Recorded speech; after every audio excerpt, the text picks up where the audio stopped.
Chérifla Flebagaw an bɛ aw fo ka walima dɔ an ye do fɔ kari o kari surafanato mana don an bɛ fasodenw wele ni kɛrɛbelun kan bisun na maaba 4 do b'an bolo maa fɔlɔ o jɔ ye o ye Abdul Wahab Touré ni ko Abdul Wahab Touré e bɛ mun ko fɔ i b'a ko Arema Abdul Wahab Touré folikan jumɛn de bolo ka ɲɛsin Chérifla Flebagaw ma. Bokele salam alaikum me foli di Chérifla filɛlikɛla bɛɛ lajɛlen ma an'an ɲɛmɔgɔ an'an karamɔgɔ Chérif Ousmane Madani Aidara ani Arema tɔnden fɛn fɛn bɛ Mali kɔnɔ ani Mali kɔkan u bɛɛ ni su n b'a dɔn fana u bɛɛ sigilen don ka an lamɛn an bɛ dugawu fana kɛ an bɛna masala mun kɛ y'an wele Ala ka fɛn bɔ an da fɛn min ye tiɲɛ kuma ye Ala ka fɛn bɔ an da fɛn min ye jamanajɔ kuma ye Ala ka fɛn bɔ an da fɛn min adamadenw maliyɛnw u bɛ se ka faamuya sɔrɔ la Mali ko don. Mais David Ningalika, Arema Alliance pour la refondation du Mali, Arema est parti croyé, aller d'amener la transition comme Amberom Nabi, parti politique d'eau, il y a fait parti politique bidroué au Benanakana Frakan, ani association du mouvement, on a à peu près plus de 200 associations. Bon. Un parti politique, il faut le dire, qui vient juste, parti politique nous sur la transition, mais Armanga objectif est fin du mois, car comme Malien Faragnon, transition mais qu'à Baramke, on sait qu'à la façade, parce que on est fin d'ordre, oye yelema sur là, et juste ensemble, on sait qu'on dynamiser, continuer trop du mois. Malien musa ko la fiya sɔrɔ n'otu ye fɔlɔ an y'a ye corruption ni mauvaise gouvernance ni fɛn caman tun bɛ yen ne yɛrɛ bɛ se k'a fɔ fɔlɔ maliyɛnw an tun tɛ sɔgɔ parce que ko gɛlɛyara bon transition encore Arema bɛ yan bɛɛ ka fara ɲɔgɔn kan autour vraiment de l'objectif vraiment maliden kɔrɔ do ou bɛ mɔgɔ min ye poste kɔrɔ ta o bɛ politicien do au tala, l'erreur est humaine. D'accord. Mais on peut fili là, au défendement. Ok. Voilà. D'accord. Merci beaucoup, Bogar. Donc, ma flana, oui, Amidou Doumbia, au thème de rouler, parti également. Amidou, faut le cas de me laisser Chérifla. Chérifla, la même parole de la Jelenfo. Donc, à la cas, Sigma, Sigma, Ouli. Ka anga parti tondo no élément tondé ku bela jelenfo ambora ka anga conférence nationale ke mabora Mali fambe fait kana a barala donc au béton sinsini ila ka fo tomba chola a dili donendo a tondo mbako wa machiti se kala yigi donc ko fo ka anga tondo fo ka anga parti président no docteur Youssouf Jawara ka bela jelenfo ani malien fambe be ka nameni wakati no Bamako ya kata fo centre ya enfant fait ka do ke ala ka familiali bo kuma non corona. D'accord. Merci beaucoup. Ma savana oye Sidi Sekou Diakité. Sidi Sekou Diakité MPJ faso yele. Voilà. Donc il faut le cas du balbo kala c'est Chérifla Flebagaw. OK, alhamdulillah rabbil alamin. Bela jale salam alaikum. Wa alaikum salam. Mi malien tiena muso bela jale fo. Et foli belebele bala c'est un parti président no Imam Oumar Diarra MPJ faso yele aller au président national ani un militant tiemana musuma bela jele ani Chérifla barakelaw en flé bagaw bela jele nisu ami ala de dele amé sigi muna ala ka sigi nyumanga ka wili nyumanga ka faso jo kuma bo akonana na merci. D'accord. Nous temana gaboy Ismaïla Fane mouvement jamana kanu Fane, faut le cas de me dire c'est Chérifla Flebagaw. Ami faut beaucoup le. Travailler faut car Chérifla barakela bela jele faut. Andamna do kuma na ala ka ke sababa ye. Ala kana dafra la kuma bondaro. Alors la menga président faut ko sebe Elhaji Mohamed Sako. Mouvement jamana kanu président do ka mouvement jamana kanu ka tonne bela jele faut. Mouvement de politique tonte. Ambe société civile relâchée. Amo bara le cadre kono mais il va y ka fo a konna la parti nyama chama be munu gerlebe ana kosebe on association mais am rôle mjé am comme na fo alvitri ante opposant ante an bɛ fɔ cogo di majorité an tɛ majorité an tɛ opposant ye an bɛ camancɛ la donc jamana taabolo bɛ cogo min na an ka hakilina ye mun ye an b'o de fɔ donc an ka président a b'o baara de cadre kɔnɔna la an ka foli b'a ye kɛnɛ kan kosɛbɛ o kɛlen k'i yɛrɛ fo. merci Boubacar kɔrɔfɔ tɛ donc folikan jumɛn b'o k'a lase Serifula filɛbagaw ma. o kɛlen an bɛ foli bila Serifula télé filɛbaga bɛɛ lajɛlen ma nin wagati na maa o maa sɔgɔlen don an na an b'i fo k'i waleɲuman dɔn. I y'a fɔ cogoya min na kare o kare ni nin wagati sera an bɛ ɲɔgɔn sɔrɔ yan nɔ laada don min b'a to jamana kɔnɔdenw bɛ se ka bɔ u ka jamana kunkan o kibaruya kalama k'u to u sigiyɔrɔ la donc ala ni Serifula télé sababu o kama an bɛ o foli bila u ma kosɛbɛ min b'a to u bɛ se ka faamuyali sɔrɔ min ye an ka jɛmukan tagabolo la o la I y'a fɔ cogoya min na bi an bɛna baro boli fɛn dɔ kan.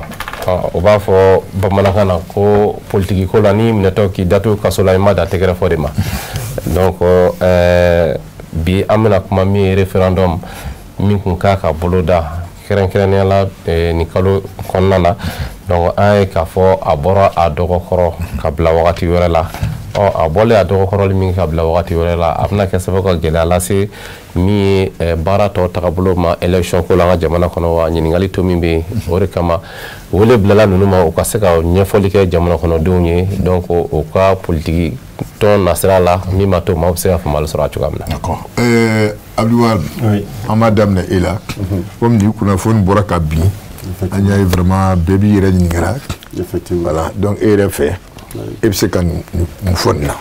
bon Bokele ne bolo report in a kɛra a ɲɛna parce que y'a mɛn an bɛ taa kalacɛ la il faut que kala bɛ cɛ ni fɛn mun ye labɛnw ka sabati hakili jiginnen don an ka jamana na tuma bɛɛ n'a fɔra an ka taa kalata la an bɛ so siri fɛn na quoi wotoro la joona chaque fois on est dans l'anticipation en précédent don kala bɛ se ka cɛ ni ɲumanya mun ye fɔlɔ n'o ye kalata sɛbɛnw yɛrɛ ka n'a bɛ fɔ ma loi électorale ni fɛn ninnu bɛnkanw ka sɔrɔ o kan bon an y'a ye fana o tun votera CNT fɛ mais amendement dɔw fana sɔrɔl'o kɔnɔ donc labɛn dɔw sɔrɔ kɔnɔ bon olu fana ye sira ye fɔlɔ il faut k'an ka kalata papier labɛn n'an bɔr'o kan an bɛ kuma ni sécurité an ka jamana fan dɔ tun minɛlen don en 2013 an y'an tugu an ye élection kɛ dɔw yɛrɛ bɔra jamanaba caman bɛ yen n tɛna jamana tɔgɔ fɔ yan bon peut-être n bɛ se ka Faransi tɔgɔ ta félicitations dira mɔgɔw ma mais a kun cɛra mun kan 2018 fana ça a été pareil a waati 2018 élection ne yɛrɛ sɔrɔ États-Unis est-ce que i ye n faamuya bon o waati malien de l'extérieur il y avait 7 millions mais mɔgɔ min tun enregistrelen don carte d'électeur kan ka voter a tɛ tɛmɛ 800 000 kan bon ne yɛrɛ fana tun enregistrelen don ne tun bɛ Washington mais u tun ne enregistré État wɛrɛ de kan donc pour que n ka taa yen il faut que n ka avion ta 4 heures de temps n ka taa yen c'est comme jamana wɛrɛ don bon olu ye misali fitinin dɔrɔn de mais la réalité jamana fana tun basigilen tɛ mais an y'an tugu an y'a kɛ donc ne bolo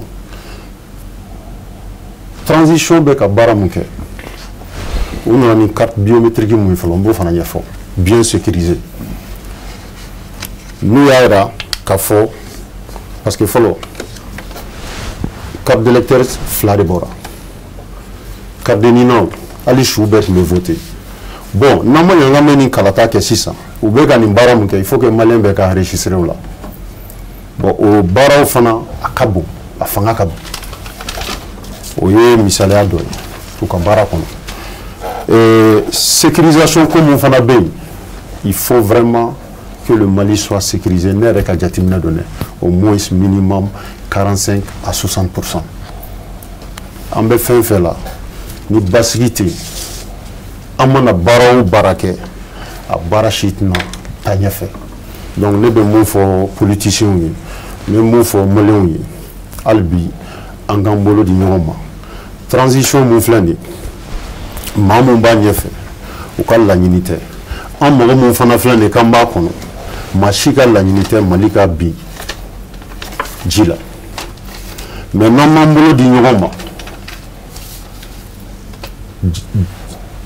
kalata sariya mun kan ka labɛn ni malien bébé yɛrɛ sɔrɔ a kɔnɔ ka baara kɛ n'o ye fɔlɔ ani an ye constitution kura mun fana bolo da parce que constitution yɛrɛ tun t'an bolo ani il faut qu'on se dise la vérité découpage min fana tun bɛ yen région kura ni commune kura ni fɛn mun baara fɛn fɛn bɛ yen bi ni malien bɛ fan o fan ka administration fana ta ka madon les administrés pour que baaraw ka sigi ɲɔgɔn kan il faut que vraiment ka to o sira kan donc ne kɔni n bɛ kuma ɲɔngiri yan dɔɔni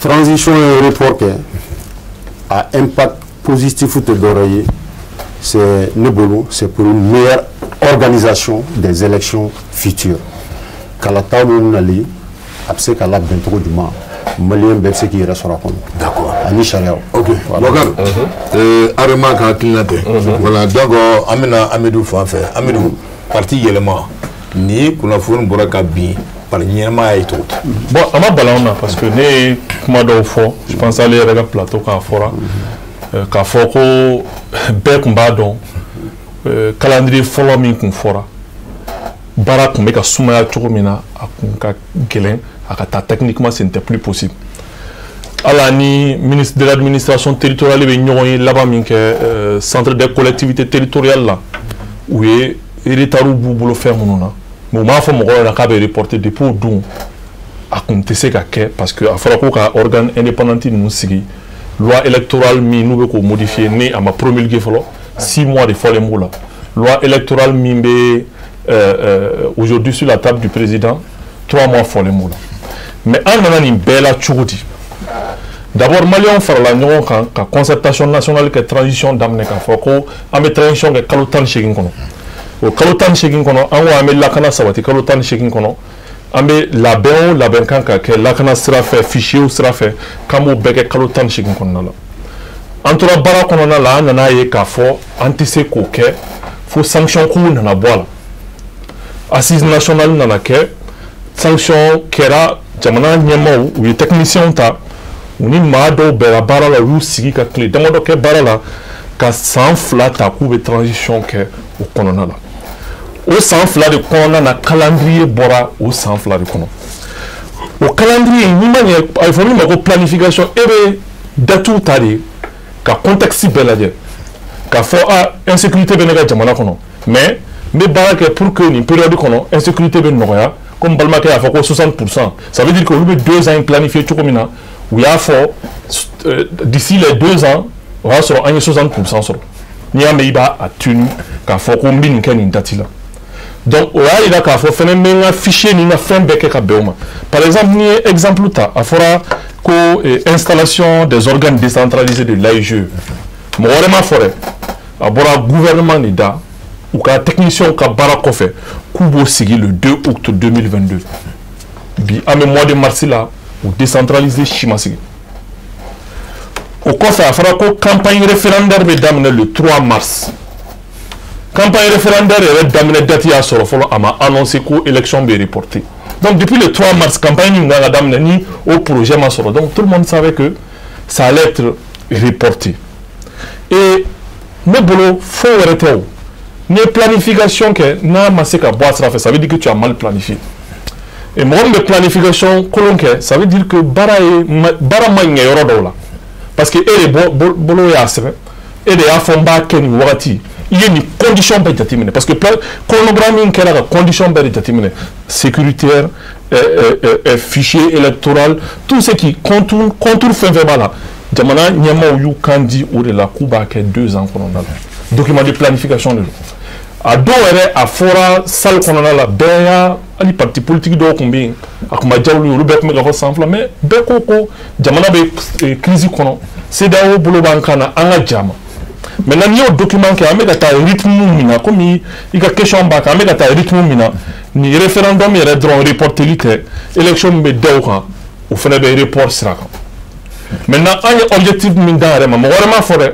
an ye san 2 min d'an yɛrɛ ma k'an bɛ baaraw kɛ est-ce que o baara bɛ se ka sabati a bɛ n'a fɔ ko carte biométrique mais bi maliyɛnw bɛ ka sɛgɛn min kɛ a sɔrɔli la c'est tout un problème a ma planifié ka ɲɛ o mɔgɔw bɛ taa si commissariat kɔnɔ mɔgɔw bɛ taa si yɔrɔw la alors que pour un gouvernement visionnaire n'i bɛ nin baara sugu bila en place i b'a dɔn jamanaden jamana kɛ min ye i kan ka yɔrɔw de sigi yɔrɔ minnu b'a to mɔgɔw tɛna jɔ waran na e ko ko e bɛ délai kɛ jusqu'en fin mars maintenant i bɛ centre multiplier de i bɛ disposition ta mɔgɔw kana sɛgɛn i bɛ disposition ta a sigi a kɛyɔrɔw ka caya mais bi bi in na n'i y'o rythme fana ta k'a lajɛ hali o carte biométrique mars min fɔra bɛɛ b'a dɔn a bɛna gɛlɛya bon pour que ka nin bɛɛ résumer ne bolo baarakɛbaliya don nin sira kan m'a fɔ baara foyi tɛ ka kɛ dɛ mais n'i ye document sɛbɛn k'a fɔ n bɛ nin kɛ nin date la n bɛ nin kɛ nin date la mɔgɔ wɛrɛ m'a sɛbɛn e yɛrɛ ka bigi de y'a sɛbɛn n'i ma se k'a kɛ i b'i yɛrɛ de jalaki i tɛ se ka maa wɛrɛ jalaki o la. d'accord Boubacar parti yɛlɛma i m'ale fa donc an bɛna MPJ faso yelen voilà aw fɛ aw bɛ se ka mun de fɔ nin na. oui MPJ faso yelen ye parti mun yɛrɛ créé la le 5 décembre 2020 donc parti kura don mais alhamdulilah implanté len don Mali localité bɛɛ la bi. Maintenant, on a hakilina, on met transition, on t'a fait qu'on va soutenir, on aurait transition acteurs principaux d'eux. Donc, bon, tu sais qu'il y a fait mouiller, tu sais qu'il faut qu'il faut soutenir, on y aurait transition.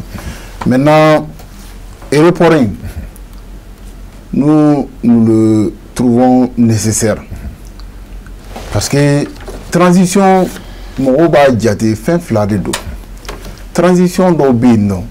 Vous voyez, a bɛ se ka kɛ président fatura mais jamana kun b'a togo la o transition i bɛ taa sɔrɔ baara bɛɛ bɛ a togo la foyi tiɲɛnen tɛ o la o transition bɛ se ka kɛ dans un délai plus bref mais Mali kun bɛ état mun na bɛɛ b'a dɔn finitigi b'a dɔn politicien b'a dɔn hali forokɔnɔcikɛlaw bɛɛ b'a dɔn k'a fɔ ko gɛlɛya kun bɛ Mali la donc o gɛlɛya in kɔnɔna na o transition o ni transition tɔw tɛ se ka kɛ kelen ye plus gestion bɛ ka kɛ problème bi déceler de problème découverte bi kɛ ka taa fɛ o de nana ni reporting ye bon reporting Amidu y'a fɔ cogo min c'est vrai a bɛ se ka jouer élection nataw kan mais nous trouvons que a kun kan ka reporter parce que k'a dan découpage administratif yɛrɛ dɔrɔn ma fɔlɔ n'an y'a ye dɔ farala an ka région nombre kan olu besoin de dɔ y'o kɛ o besoin de développement besoin de sécurité lakana sira fɛ yɔrɔ mun bɛ yen n'i y'a sɔrɔ ko arrondissement don n'a nana kɛ cercle ye i b'a ye policiers bɛ se yen nɔ gendarmerie bɛ caya yen nɔ donc o ye sécurité ta yɔrɔ ye développement fɛnɛ service dɔw bɛ na service technique bɛ caya yen nɔ o besoin de développement ye donc maintenant o découpage administratif n'o lawaleyala maintenant EJ autorité indépendante de la gestion des élections o bɛ sɔrɔ k'a ka démembrement installé o baara ye an ka tiɲɛ yɛrɛ fɔ a kun tɛ se ka kɛ date fɔlen ninnu na donc o de la anw ka MPJ la date ninnu chronogramme gouvernement y'a fɔ maintenant n ko n ka kuma kɔnɔna na plus gestion bɛ approfondi problème dɔw bɛ yen nɔ tellement que jamana kun sigira niveau dɔ la problème dɔw bɛ yen a b'olu déceler au fur et à mesure que a bɛ ka jamana gérer il faut que mɔgɔw ka se ka hakili fɛnɛ sɔrɔ k'o yɔrɔ in de faamuya donc o la anw kɔni hakili la report a kun kan ka kɛ pour que nin baara ninnu bɛɛ bɛ se ka kɛ cogo mun na parce que région 19 i y'o jateminɛ cercle kɛra 156 cercles et arrondissement jusqu'à 475 et les communes 825 maintenant les villages hali village ni fraction ninnu dɔ fara olu bɛɛ la 12 712 donc maintenant o baara ninnu tɛ se ka a bɛ temps demander tiɲɛ yɛrɛ la merci. Boubacar Bichuna kɔrɔfɔ tɛ donc arrêtement yɛlɛma ani MPJ faso yelen olu kan donc an bɛna Ismaël Fare fan fɛ mouvement jamana kanu Ismaël. Bokele vraiment kuma min bɛ tabali kan a bɛ mɔgɔ jɔrɔ dɔɔnin parce que k'a fɔ yɛrɛ ko n bɛ transition soutenir ne yɛrɛ bolo kuma don tɛ yen quoi parce que a bɛ komi n'a fɔ kungo bɛ i ka du kɔnɔna la wajibi don bɛɛ ka tugu dutigi kɔ mais n'i bɛ tugu dutigi kɔ o b'a sɔrɔ déjà ko dɔ tiɲɛ bɛ yen o fana ka yira dutigi la parce que n'o ka yira dutigi la a bɛɛ de bɛ taa dafiri kɔlɔn kelen kɔnɔ ne bolo an ye problème sɔrɔ Amérique la hali n'a sɔrɔ a fɔra ko bin kɛra an kan mais ko dɔ dabɔra an yɛrɛ la parce que o sɔrɔla min fɛ o bɛɛ sɔrɔla date ko in de fɛ jamana mun sigilen don ni kɛlɛ b'a kɔnɔ malien bɛɛ b'o kalama kɛlɛ min don an ka kɛlɛ cunne de don an kan ka na donc wajibi la bɛɛ kana k'i bolo fara ɲɔgɔn kan mais n'a fɔra ɲɛmaaw b'an kunna minnu yɛrɛ ye dati di k'a fɔ ko nin dati la a y'a to nin na an bɛ se ka baara kɛ cogo min na pɔnti ka bɔ maliyɛnw sen na ni sanction taara o kama a ka kan kuma ka fɔ a fɔcogo la kuma bɛ se ka farinya dɔɔnin mais a ka fɔ a fɔcogo la a ka kan sore ka kɛ baara la en réalité maa minnu bɛ cɛ in ɲɛma ma hakilimaw don ma hakilima carilenw don u kana k'a dɔn k'a fɔ ni degun bɛ jamana kunna mais o n'a ta o ta u ye technicien ni fɛn minnu bila baara la olu kun kana k'a dɔn k'a fɔ ko ni degun ni dɔ kana k'a fara an ka région kan n'o ye découpage administratif ye olu problème bɛ yen ka tila ka n'a fara insécurité kan ka tila ka n'a fara an y'an kumakan di diɲɛ mɔgɔ ma cogo min na sanction ka ta ka bɔ an kunna parce que maliyɛnw yɛrɛ jɛra ni souffrance dɔ ye cogo min na k'an ka jamana ɲɛmaaw dɛmɛ n'o o bɛɛ ka kɛ o à la dernière minute ka na fɔ ko report ka kɛ ko ka sababuya kɛ fɛn saba ye découpage ko min bɛ sen na nin ye Bugule bɛɛ b'a dɔn k'a fɔ a ko tɛ taa wariko kɔ kuma cɛ ye mun ye wari de tɛ kɛsu kɔnɔ an ye wari tɛ yen an bɛ don min na ko bi wari de tɛ kɛsu kɔnɔ parce que n'i ko k'i bɛ nin élection organiser 19 régions ye ka nin bɛɛ gouverneur ta k'a sigi préfet bɛ yen hali a da magara carte biométrique ko min na nin appareil min bɛ k'a kɛ nin tablette in n'a ye heure fila heure saba ɲɔgɔn kɛ paf a bɛ chauffer ayi non o préfet kɛra joli an taara de o ne yɛrɛ min filɛ ni ne ta kɛra ne bolo dɔrɔn peut-être siɲɛ sabanan de la sɔnna o yɛrɛ la u ye ji de kɛ ne tɛgɛ kan ka tila k'a glissé ni Kleenex ye n k'a da kan ka sɔn o ka bɔ a la mɔgɔ minnu bilalen don a baara la n'o ye polisiw ni gendarme ye formation ma tɛmɛ tile kelen kan bon ni jamabaden bi taa ka taa aran jɔ polisiw bɛ taa nombre damadɔni de ta walima gendarmerie bɛ taa gendarmerie bɛ taa mɔgɔ damadɔni de ta i b'i ka baara bɛɛ bila fɛn min kama mais fɛn min yɛrɛ kana ka d'i ma fu falaki o i kɛra ka i siso yɛrɛ kɔnɔ i kana fɛn min yɛrɛ kana ta kɛ f'i yɛrɛ siso kɔnɔ n'a fana bɛ wuli ka t'o sɛgɛrɛ i t'o ɲɛ sɔrɔ o fana ka bɔ a la maa minnu fana bɛ o baara la mɔgɔ dɔw fana bɛ ka wari ɲini o la tuguni u bɛ proposition kɛ n'i sɔnna u bɛ taa kɛ fo so i kunna bon nin kulo in bɛ ka kɛ jamana ɲɛmaa an b'a f'u ye ka bɔ bureau kɔnɔ ka na terrain kan bon o majɛ belebele bɛ yen n'a dun fɔra élection bɛ kɛ ni fɛn min élection ko yɛrɛ ka bɔ a la an balima minnu bɛ kɔfɛ i n'a fɔ a yɛrɛ y'a fɔ cogo min na ale tun bɛ États-Unis donc a ye vol de ta 4 heures de ta ka taga fɛn kɛ n'a fɔra an balimaw ko problème kun b'u da la an minnu bɛ Mali kɔnɔ na carburant tɛ problème kun b'an da la ko bɛɛ de bɛna bɔ yen k'o bɛɛ kɛ nin carte biométrique ye ɲɛ tɛ ka sɔrɔ o la a ka kan jamana kɔnɔ ni mun bilala poste na an ka seere ta baara la seere de tɛ baara kɔnɔ donc maintenant campagne nana daminɛ le 3 mars référendum bɛ kɛ le 19 donc o bouclé o ni ko mun yɛrɛ filɛ nin ye an balima minnu bɛ Kidal olu ko k'olu tɛ u yɛrɛ nin yɛrɛ si kɔnɔ fɔlɔ o majɛ belebeleba yɛrɛ bɛ yen olu yɛrɛ bɛ fɛ ka élection yɛrɛ ta otage la bon donc n'a fɔra accord de kɛra sababu yɛrɛ ka nin an ka région ka fo 19 ye ni découpage in ka teliya a sɔrɔ la accord ko kuma de fɛ maintenant ni o majɛ bɛ o problème bɛ insécurité bɛ yen an ka ministre dɔ yɛrɛ y'a jira k'a fɔ ko o maaw bɛ ka gafe yɛrɛ di maaw ma ka taa sanu bɔ Kidal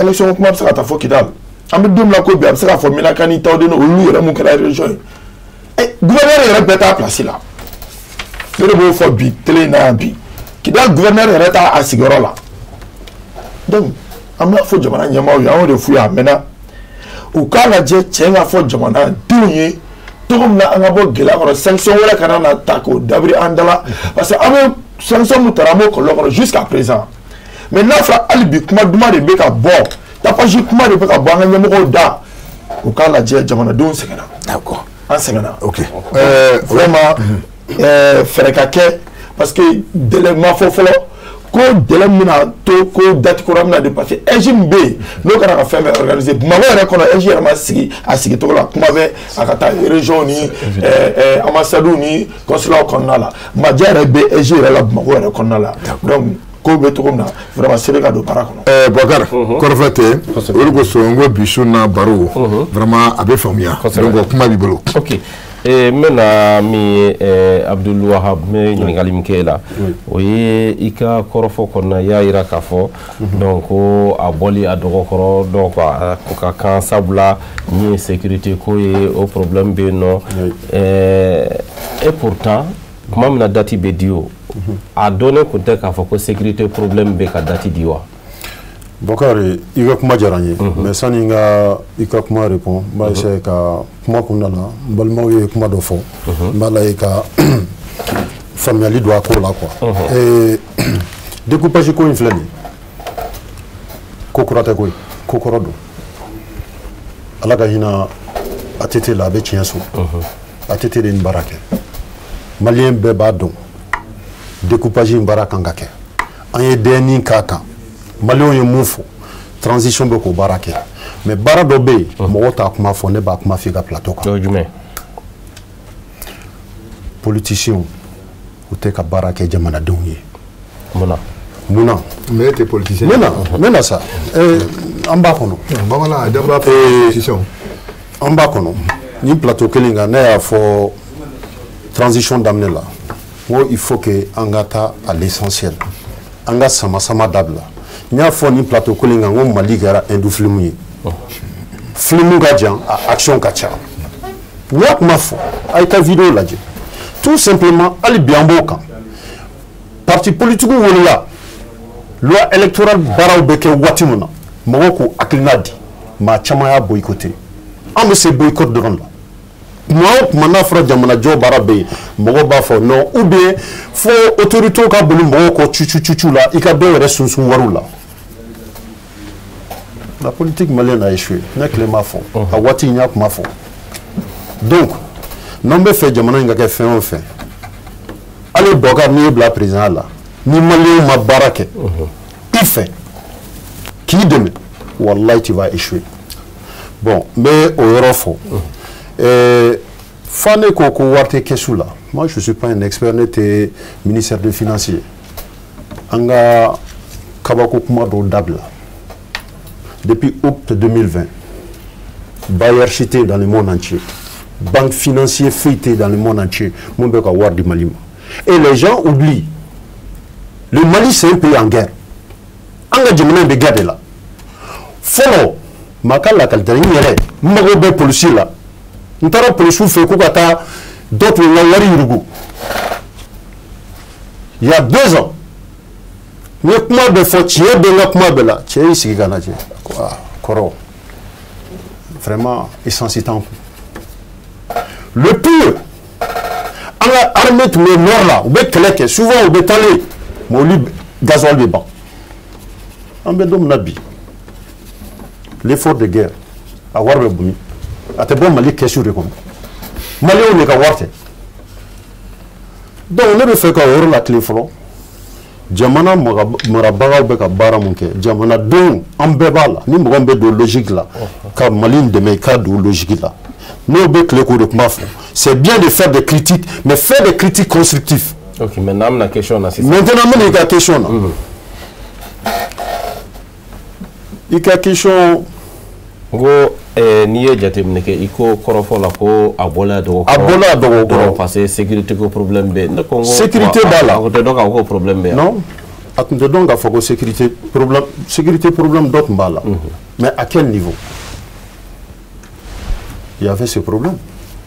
mais a dun yira la k'a fɔ référendum tɛ se ka kɛ fo jamana bɛɛ ka sécuriser. bon o tɛ ne ka kuma ye mais ne o de kama ne ka kuma fɔ j'ai toujours dit ça sur ce plateau. Mali sécurité n'i y'a rétabli 45 à 60% a ka ca Ala fɛ an bɛ se ka baaraw kɛ. En plus de ça, j'ai dit ça, découpage n'a qu'au kɛra, surtout les déplacés. J'ai même évoqué ici. Les déplacés doivent enregistrer. Nous, tu sais qu'à ce moment-là, parce que c'est des zones insécurisées, on sait qu'à exception que nous enregistrons correctement millions ka élection ke mais Touré a ko kuma wagati fora mena élection kuma fora mena référendum kuma fora mena tant que mena ka se ko jate mere bulu muni masaka ke mina aéroport là parce que amago wala ko ça ne do kuma fo mo ma ke folo malien wala masongo ski folo ka kuma ke ka baro ke problème bora loi électorale là constitution ko fona be sena o be bara beri anti ka ta élection ke sans que en ka loi électorale chou de voter ou ka bo voter sans que ama donner l'élément malien be ba ko mo kan ika voter il donne do anti ka ta élection ke Mali de Tundo il y avait même pas de cartographique au Mali limité raconté transition dans la ko baraka ka ira jamala ka fako limité d'ordre commune limité d'ordre région limité se ka d'ordre mais le découpage de baraka na ko bedama donc era bolo si ça am saran sigini référendum foni jamana bese non le tisse go fort mais ne badon jamana nyemo ko be ka baraka moi je suis vraiment optimiste na ma se ka be mois de mars na nya fo débat chamana ngo référendum retard mba kono on le ka retard en Mali, nous les acteurs politiques, nous devons le radio là, transition de l'enquête au Begaketa. Ça n'est qui la radio là au Kumafo. Avec les noms de fait, à Sebeka Chuma, Djemana Jo Kumafo, Nekaklina, référendum, c'est très possible. N'a pas chance sur non sur la Nyoye ka Barake. Mois de mai, on se kake. Sinon, le retard, mois de juin.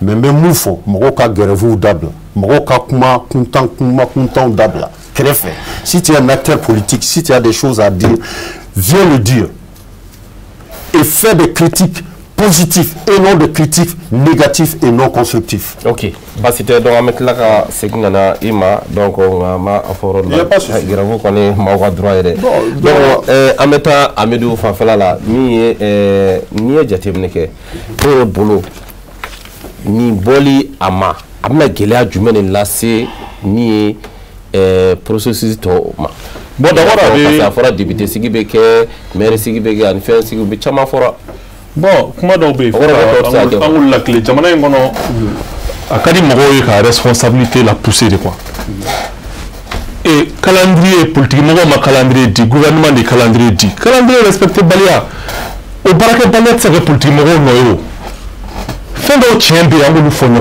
na quoi et que si ça n'est trouvé ka kuma jati mais c'est comme si insécurité m'a réglé jusqu'à 45%. Parce que on a 45% là. Non, tu as dit si on arrive à 45, il y a qu'il la force. Mais il y a tout là depuis le début. Il y a qu'il là et de quoi avec la 45 OK. Je laisse terminer. Alors que premier ministre des déclarations que à la maman comme Malika Mara Segna a fait qu'on peut aller là où on veut, lui il rassure qu'il faut que insécurité qu'on est tellement bas voilà. Oui, on rassure parce que le premier ministre doit y avoir. Oui, élément clé qu'il faut. Allez au politique, même si c'est le drone d'âme. On a parti, on a fait fouiller la proposition Blakata. Loi électorale, constitution, et parti tellement détaillé la proposition Blak. Mais même si c'est le clé par exemple, on dit la clé de répartition pour la constitution, nous avons finalisé. Au clé de répartition, comme nous avons au le 19 décembre 2022. Car nous avons groupement pour que la constitution finalisée. Il va le 27 janvier. Kalo Kele Aniko pour que la moro taka doit qu'on a la moro choisi. Au Kalo Kele, il est terminé politique moro noya. Au politique moro noya. Et date nous fixera qu'à Foko va camp AIG aussi. Au politique moro noya, politique moro est mini. Le ministre de l'administration territoriale m'a accordé. Voilà la saboïka que tirage sort et qu'en précédent. Au précédent, il bien fait. Date massique à respecter.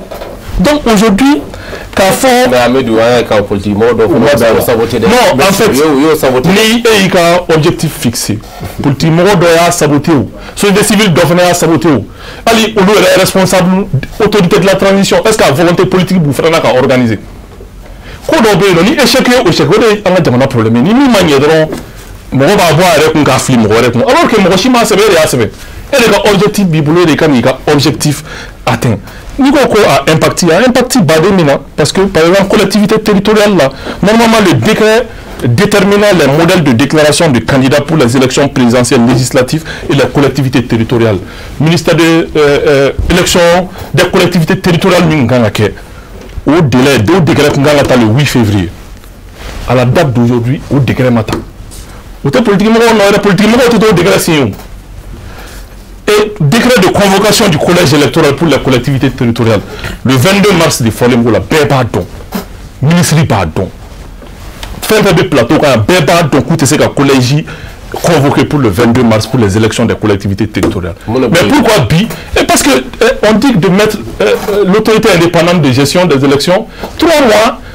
Loi électorale mais l'homme a promulgué la loi voter la CNT fait. On est à plus de 2 semaines encore on a promulgué. Au promulgué il est temps 2 semaines pour promulguer une loi. Mais qu'on se dise la vérité. Donc aux 3 mois mi bien.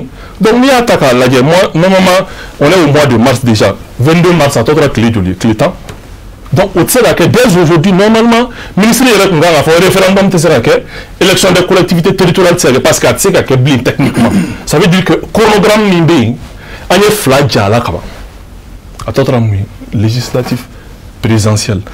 Où nous faisons repousser les canons à Magrewa. Pour le moment, moi, je ne suis pas pressé. Je ne vis pas de la politique. Document de dire un document c'est bien ne pas que document évalué parce que ne pas évaluer avec la semaine moi chi de mars c'est bien car Foko et un référendum que le 3 mars et un campagne référendaire d'amener le 3 mars ni gouvernement arrêté Machima Foko collège électoral de convoqué pour les élections des collectivités territoriales ni gouvernement arrêté pour le 22 mars on va t'accorder dans le mais Amédou, est-ce qu'il y a pas de neuf le code de droit monnaie d'eau? Mais pour les ni élection élection décret élection tu vois quoi ka décret d'ota o war godia et ka AIG si attends parce que mon chef ni délai fo date fo au lieu de faire comme organe unique si depuis 2 ans bon de combat baissé ka benima premier ministre de reste kuma Choguel yani tension projet na les avocats ko woro AIG si femme befe mais aujourd'hui ça fait 2 ans à peu près 2 ans on n'a pas installé ça Mali transition sans flatter sans flanning corps avec la tour là donc c'est vrai moi on m'a pressé on n'est pas fort on m'a pressé on volonté politique là mais élection mais c'est eux qui gèrent le pays mais les documents c'est même un document il faut au lieu de bolo à semaine au lieu de quand à fond donc ma manière ama lajere abenye chogodi mais est-ce qu'il y a politique moi garou la ko ni mais moi on les a proposé dans ma benye fina et ko ministre cadre de concertation que antara akeneka ado ayafo nimeritar la o ani nimeritar la afayana mune biseka ke mune tiseka ke no odo o makew loi électorale la on y a une proposition blakata. Et à voter par le CNT, on a même fait un communiqué pour dire que la loi n'est pas parfaite, mais on accepte. On a un rôle joué. Constitution là, on a une proposition blague à CNT là. Mais on a une proposition Matawa. Où le découpage électoral Mickey.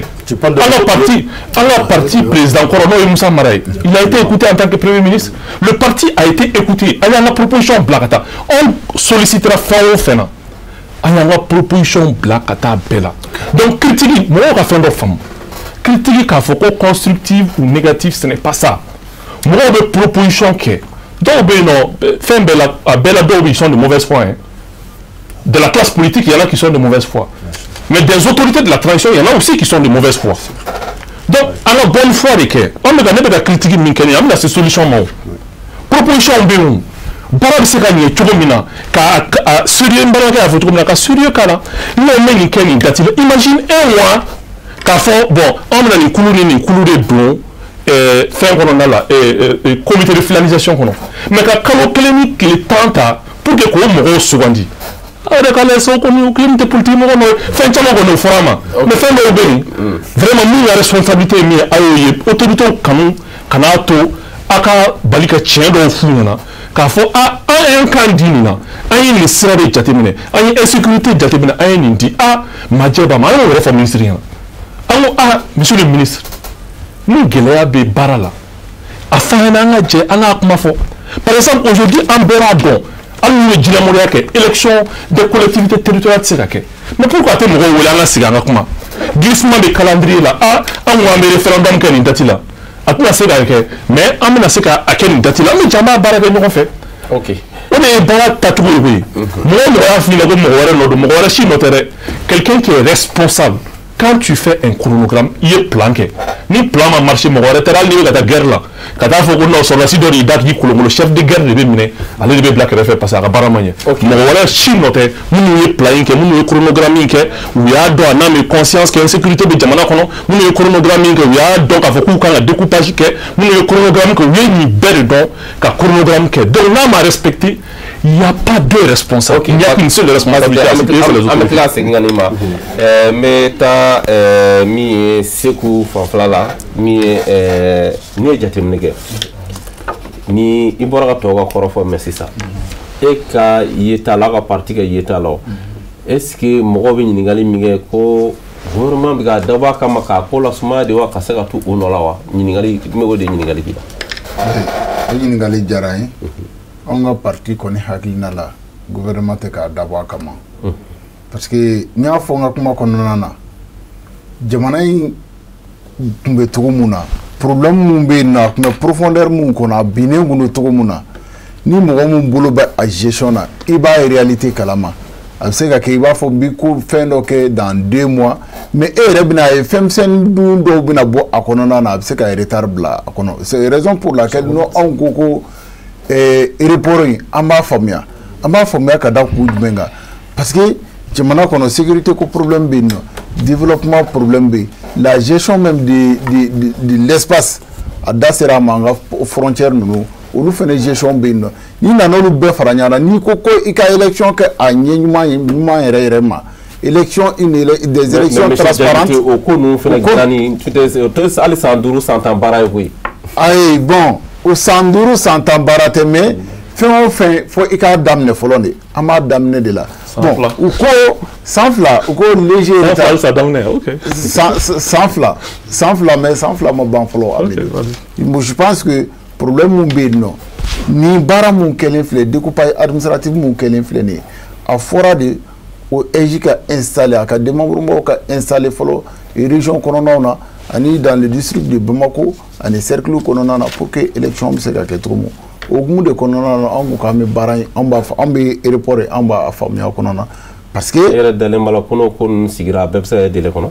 non ko nous sigira avec dele kono mais ce qui est sûr faut mon kono be no référendum o kono reporter là afse ka ke abije to ka dondoni mais bara volonté be et fane bora sanga foko carte ni nako c'est vrai carte biométrique mais ali commissariat chamana machine kura tara no bibina commissariat ka to ko Bamako kono ni samedi ali bi dimanche ame dimanche là ta 13e na mogo kuma bara la police kuma bara la donc aux dispositions nous nous talendo il faut que mogo feren ka se ka courage sur ko lo apprécier sinon bara be ka ke OK voilà basite monsieur Fane ni jatemnege souvent kuma chama me fo gouvernement mais aw munu fene du o kerefala la donc alni aw te politique la nga aw bu ko bara la koloshi mais ni fait nous nato kana se fo sisama aw ba do ka fo a côte na se ka ke pourquoi aw ma geru la fere be sur la chuga mena ka jega gla ñoo fe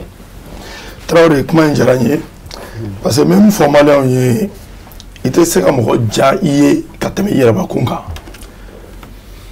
ala madi i dusu bɔra togo togo de jugu ni taga bile kaba kɔrɔ b'a bila donc maa minnu bɛ ka transition dɛmɛ ka taa aveuglement o ka sabali ni de ATT ka fanga bi ni de IBK ka fanga bi n y'o de fɔ transition ka di maliyɛn bɛɛ de mais maa minnu b'an kunna n'u taa togo dɔ n'an ye terrain kɔnɔna la a kɔlɔlɔ belebeleba an minnu bɛ terrain kɔfɛ dɛ a b'aw ne sɔrɔ parce que maloboro olu t'a ɲɛdɔn kuransɛrɛ olu t'a ɲɛdɔn essence sɔngɔ olu t'a ɲɛdɔn u garidelen don an garidelen tɛ o donc ni jamana bɛ o taabolo kan en tant que an bɛ société civile kɔnɔna la an ye wele da caman kɛ an ka ɲɛmaaw ye nin ko in sababu la a ye kuma dɔ fɔ ko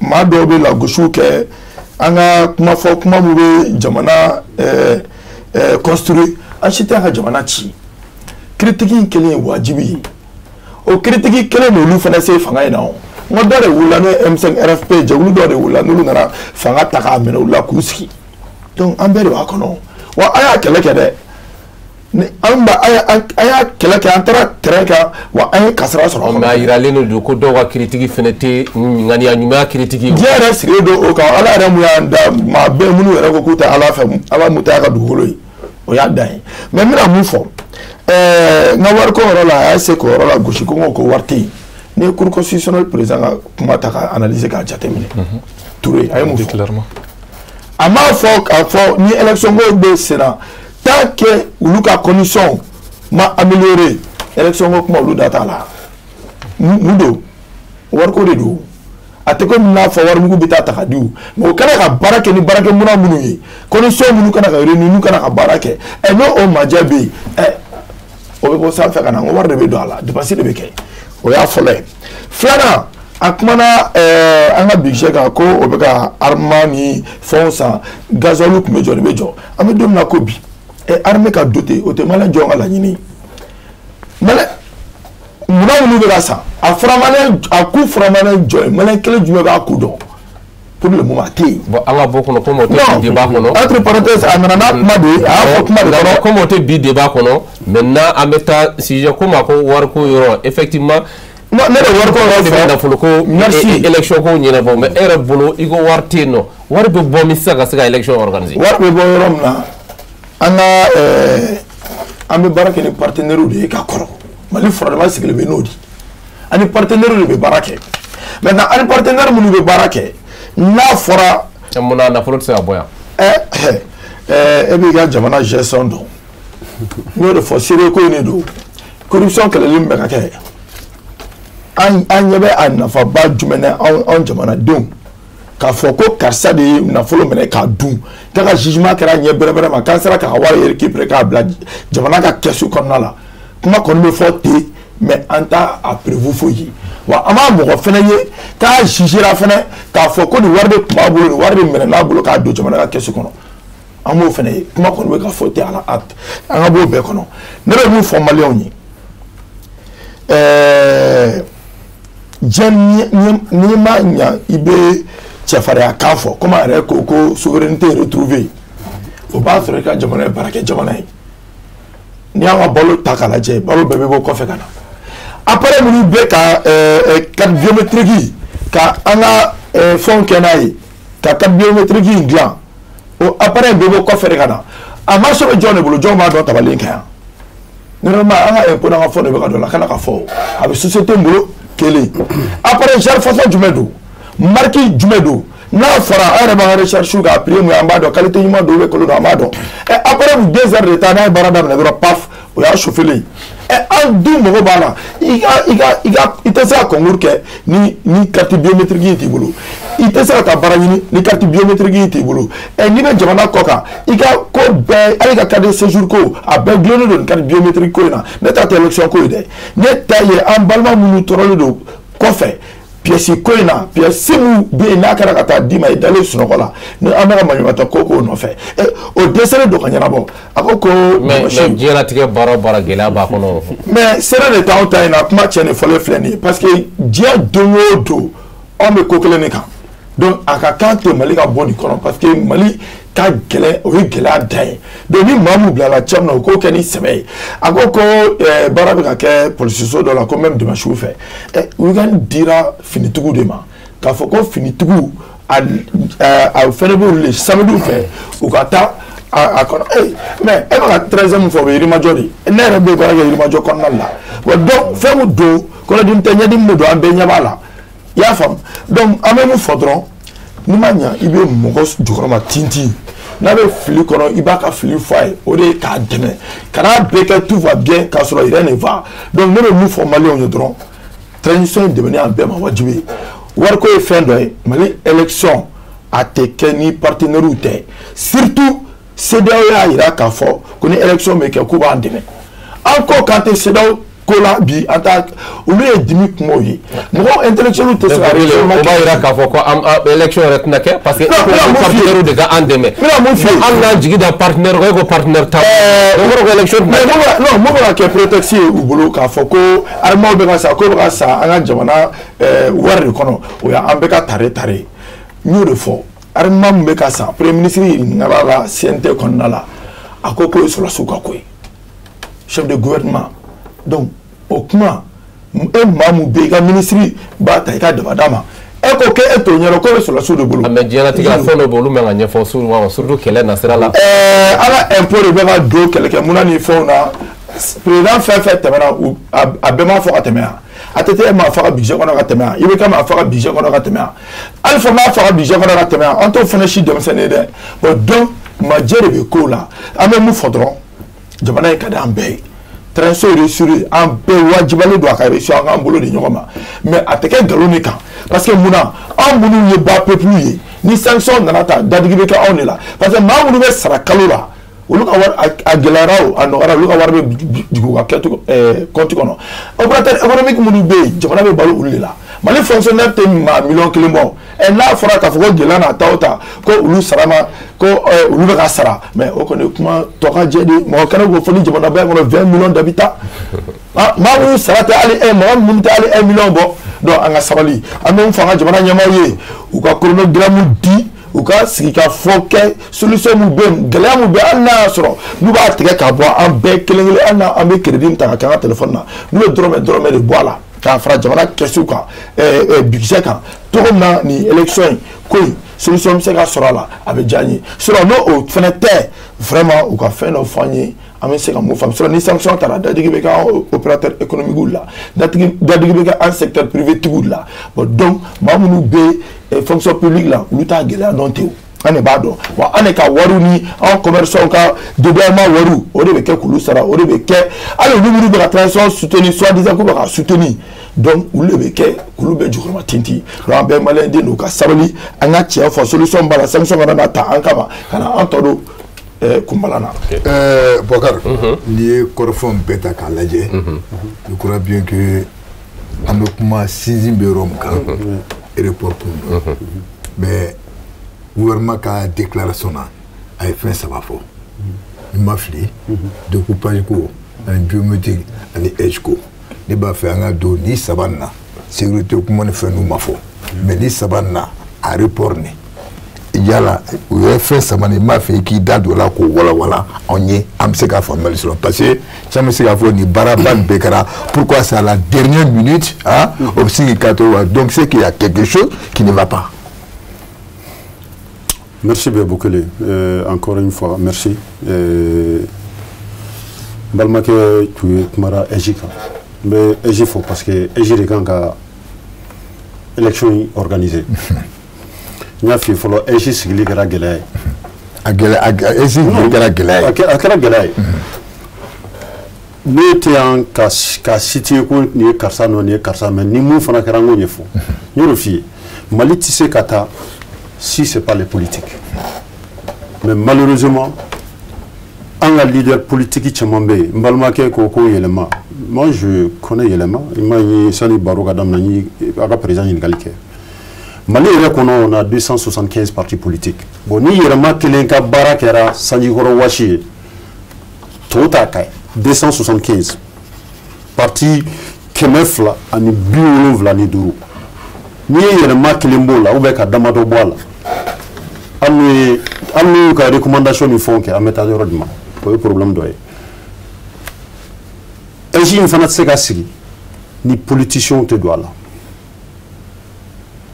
o de kuma be senalibi aye mogo non aye mogo di gouvernement be mogota société civile be mogota parti politique ka mogo be ni bara fait be moi je les appelle au coup contribution di parce que tant que les élections masigi élection atna sekake élection besigi Mali fantambe ani extérieur mais les réunions bala ambe dom nabi extérieur be tabe songa sigi kateme Mali est reconnaissant parce que moi donc parce que je suis impliqué allez actuellement en mo be réunion Balmaké est mal au fond. Mika kuma son dit là. Dimanche, biométrique enregistrement sur la droit. Même au niveau de la diaspora, ambassadeur Fenfebe Moubefo, ils ont accepté avec nos associations. Parce que le week-end, on est là, on est samedi et dimanche. Donc, il y a une flexibilité qui est 600 pour que mon chemin kana barake.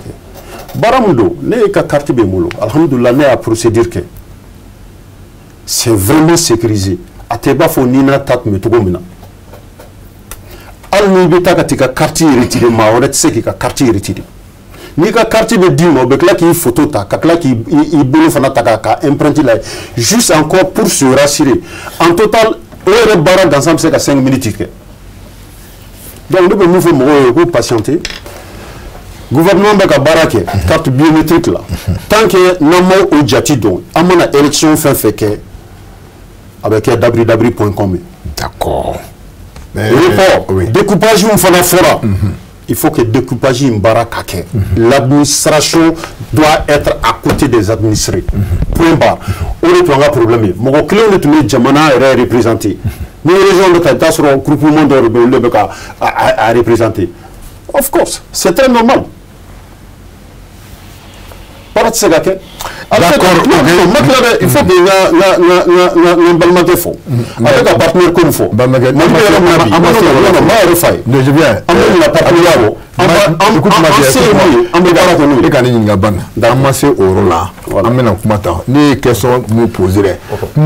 Je pense que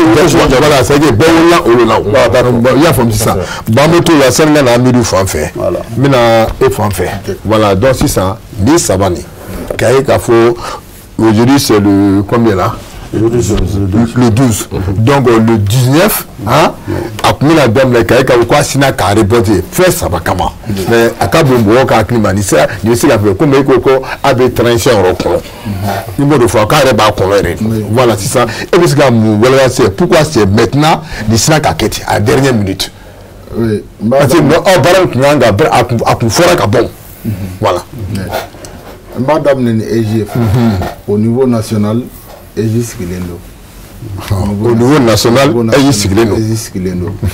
Mais démembrement masigi jamana yɛrɛ kɔnɔna na fɔlɔ n'o ye cercle ani arrondissement EGF ka représentation kan ka ye olu bɛɛ kɔnɔna na n'an b'a fɔ o ko coordination.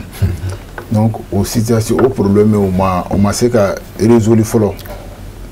O tɛmɛnen kɔ ka bɔ yen découpage administratif a bɛ baara caman fɛnɛ de ale de b'a to découpage yɔrɔ mun taara k'olu kɛ cercle ye olu ka élection ni waati mun na n'i y'a sɔrɔ ko commune kun don olu tɛ kelen ye olu tɛ se ka kɛ kelen ye donc o découpage administratif n'o o baara ma se ka ban pewu n'i ko k'i bɛ élection k'o kɔnɔna na donc a bɛ kɛ ni nombre kɔrɔ in de ye wa a bɛ kɛ ni nombre kura de ye wa.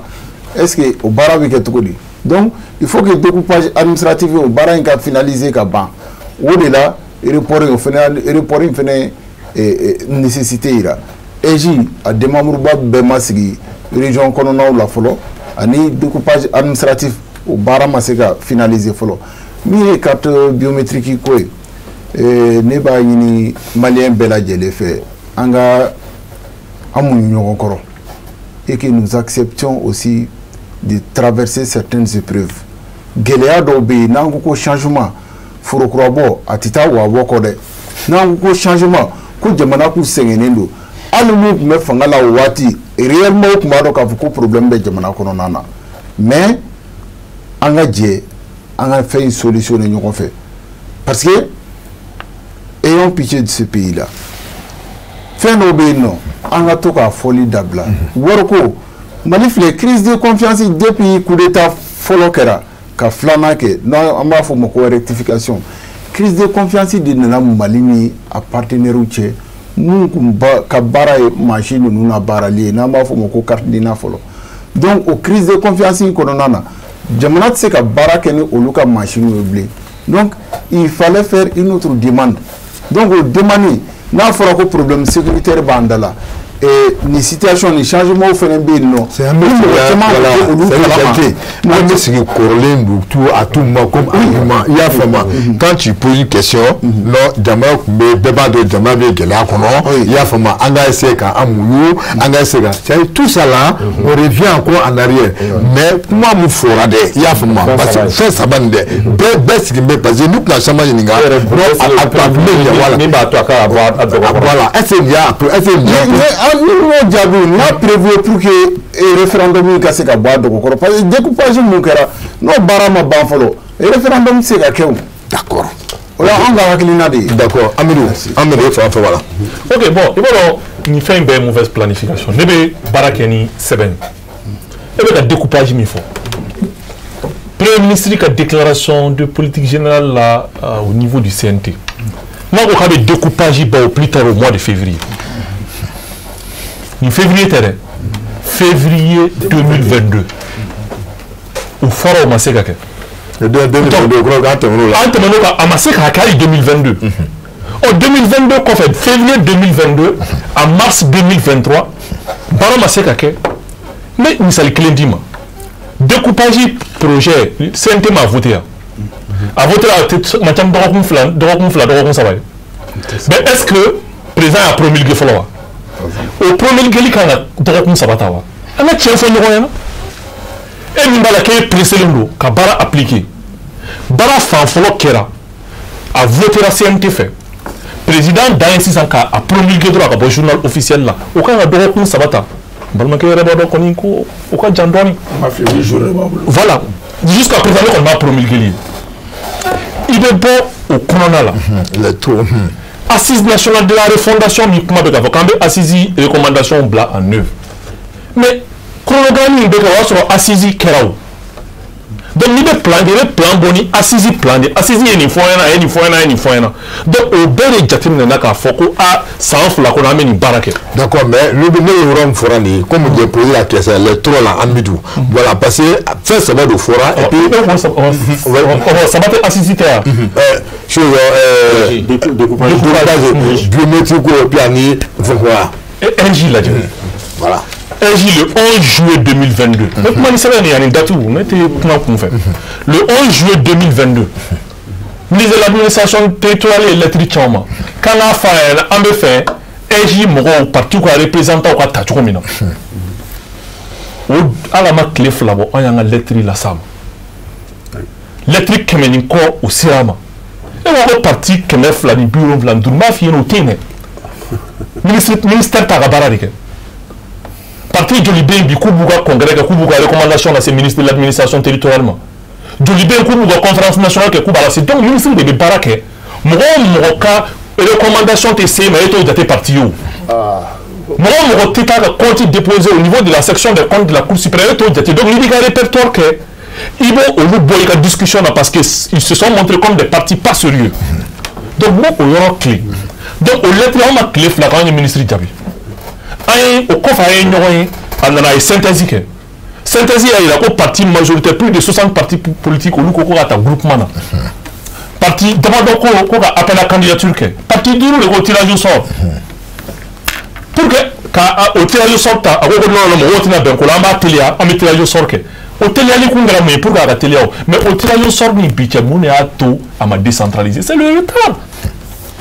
Accepter que d'une part, demain à Baratike, à Tchoua la Moshi noté. AIG nous faut qu'on lui prétexte. Ça veut dire que, au lieu de Baratike, Kassa Dana, pour que AIG Barabeka Kebi. Donc, vous m'avez que Baratike Kassa Dana, on a tout à reporter là. Comment tiens ouïe, tiens flattant là, comment tiens ouïe. Donc, comment tiens go au fait, carte biométrique. Depuis longtemps, allez réaffort. A donné des cartes biométriques canadiennes. Appel d'offres, nous m'avons lancé depuis Beka Cléo, Do Borama, Do Damnenawa. C'est d'abord la recommandation terre. Mais depuis transition d'Amnamba, beaucoup de Baram nous quand Keo. Nous ne la Damenabi. C'est le retard. Ça veut dire les gens vont dire qu'on aime critiquer. Mais les critiques nous te jouent. C'est pour que au cas déterminer qu'à fond à moi la date il faut nous date yo date dit. Il est mirido. Nous te bon là mais parce que on va mirido de nyoke gloire. Mirido. Toute action l'action que tu poses, la réflexion précède l'action.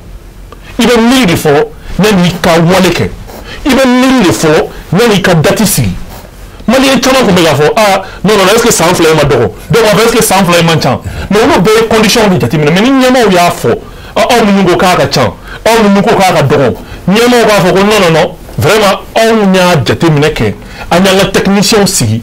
En sans là qu'on a amené c'est qu'à n'a n'y a pas d'amener qu'à avancer parce que c'est pas tard n'a n'y a pas d'amener qu'à avancer référendum au be fait collectivité territoriale le ministre m'a faut ne boulot bi qu'on gagne soit ya faut mais le collège électoral qui s'est convoqué ou quel mec a date il faut collège électoral qui s'est convoqué qu'à Béoma le collège électoral doit être convoqué le 22 mars pour les élections des collectivités territoriales. Ibadon, Bourré Badon, allez Badon, Nebadon, Moumeka, Nadjo Badon, Tiki au collège Tseka, convoqué le 22 mars. Bon, au final, avec la rapport, qu'à faire qu'on a reporté, parce que Ninkera, pourquoi bien ma défaut? On a défaut bidon. C'est-à-dire, nous faisons une télévision, mais j'ai un peu de rien. Ah, on te laisse gagner d'attirer. Ah, mais c'est qu'à retard, nous rattraper tout. Parce que le retard doit retard. Maintenant, un bel Baradou. Là, je te rejoins. Ministre Kabaradou, partout Kabaradou, maintenant, on a la guerre. On a planifié. On a retard là, mais les retards nous rattrapent tout. Mais maintenant, sur le calot, ça va calot, nani calot, dur de calot, fera programme quand. Non, si la naïe. On sait qu'un partenaire ou les cafés, ah, classe politique, société civile, on sait que la carte de concertation là, ah, vraiment, il y a retard monta, ni m'a dit au bord, ni là. On met retard taka benima, aïe, soit mais on a tout. Faut calendrier quand même, il a fallu avec tout le monde, calendrier à mettre, on me voit à reporter. Alors qu'à quand anticiper. D'accord. Ismaël, voilà, au Kumani, on va trouver Fanfewa. Oui, le ministre de comment ça va. Je crois que Chamari Paré m'a dit des pays, parce que j'ai une flène. Nous j'ai baraké. Nous avons signé Dougoul là. Jamana, ça dit que le territoire d'Orika. Nous avons territoire Béo. Qu'il insécurité totale. Et donc, il y a ni de fragments. Parce que l'élection est faite. Ah, mais non. Maintenant, moi, je attaque à ce qu'il y a. Insécurité, le chronogramme de Bodoum n'a qu'à dire. Il y a là qu'à faire quand tu es mené quand il faut dire Morogi. Au bas, il y a une condition de réunir. Non, on m'a dit que la famille doit faire comme ça. On m'a dit que la économie. Jamana donc a voulu qu'à faire. Bon, ni problème de Kaira, un partenaire là, bon, ni majeur problème mandala, vraiment, on a agi à tester la tasse qui a servi à que région era 19 région là, accord de an ou l'union européenne, Djemmo da de la no et accord d'Alger, nous qui dans le Kawi. Il ne faut pas que dans le Kawi minimiser. Ah non. Ou bien, élection qui dans le Kawa, on a insécurité les gens Mounawa, on a élection n'a que le Kawa. Moi, quand on a une question posée, au final, à Dabakoumay. Dans un bord là, quand on a découpage, avant que le découpage a été depuis 1977. Parce qu'en 1977 là, donc, président, il va essayer de sur la Mali, il y a une région où le Vlad. Nous sommes et quel est le farla à chez nous qui d'aller au sur l'homme fait parce que 91 ans terminé Alpha Mor qu'on a réuni flamme de la peine il fait nous donc il a le région maintenant on a que comment on a ça m'a tourné au découpage que les n'a qu'à temps de numéro à ta fraka mais accord qu'on est n'a ça m'a tourné faut qu'on a que 19 ni kita kauni minakani to deni bonagara ni faut le ben dans la douane maintenant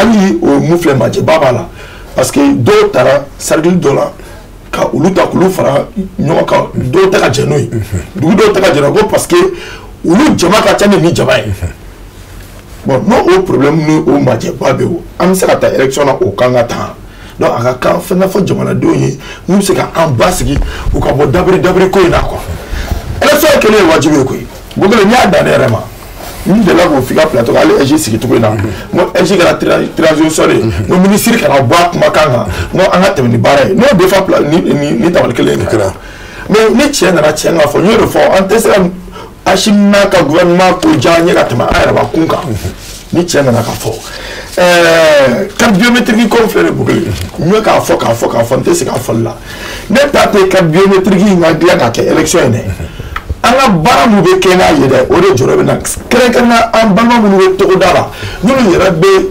kasabi ci kana jamana ko wa kasabi bota ka cha ko sebe nulu mo be ka sa carte in kama aka carte ko inga ta sure la après mu be ka kena après mai abe société mbolo aka fo aka menala wa dira ma to di atel shi kala ni shi ma fa ndu ka impôt war de bala e na yo fo kan fo so de jugui ah ni jamana a baraka gelene donc même mu fo ka bo kuma ko be aketo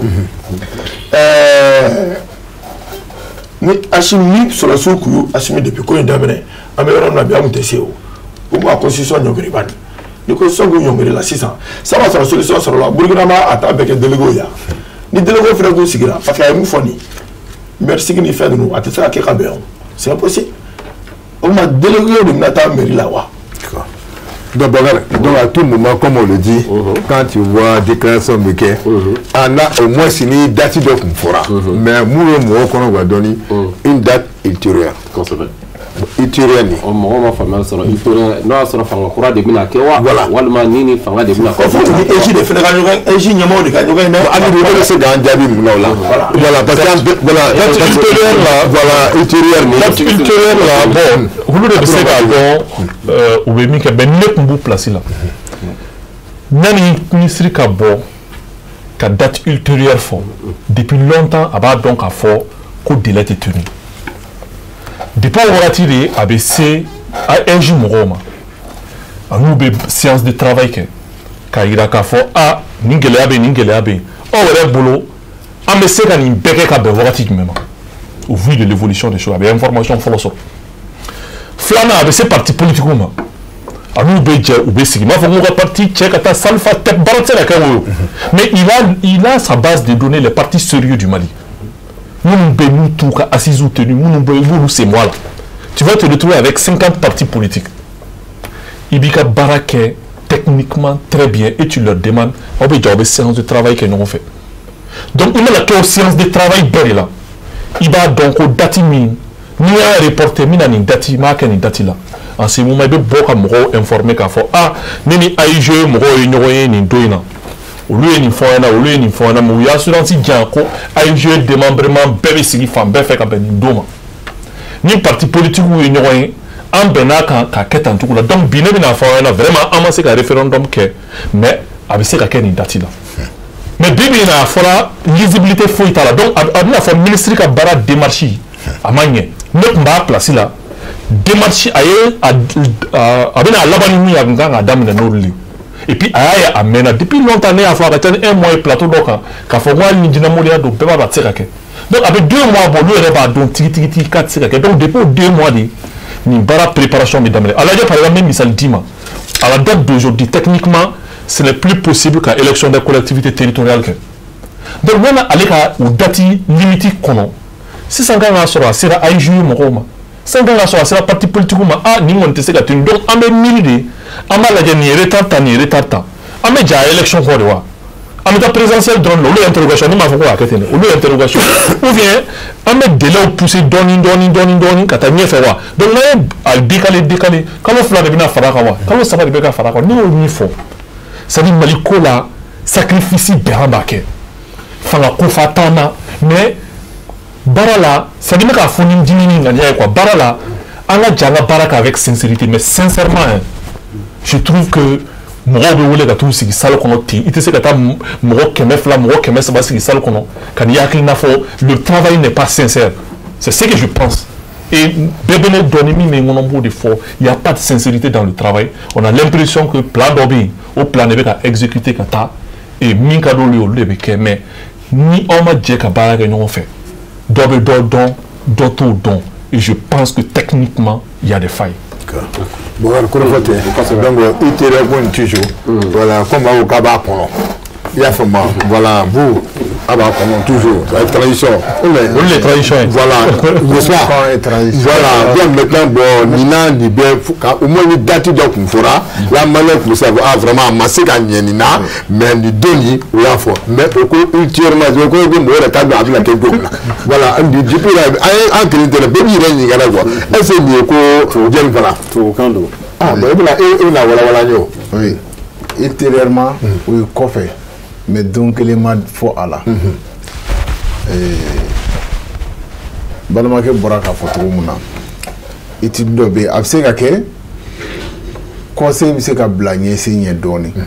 J'étais le droit au but. Voilà, il y a il est d'accord avec les méthodologies, il est d'accord avec ça, il faut le dire. Intérieurement, oui, avec la coffee, mais date m'a dit, mais il y a un cadre de concertation de créer une régime routier.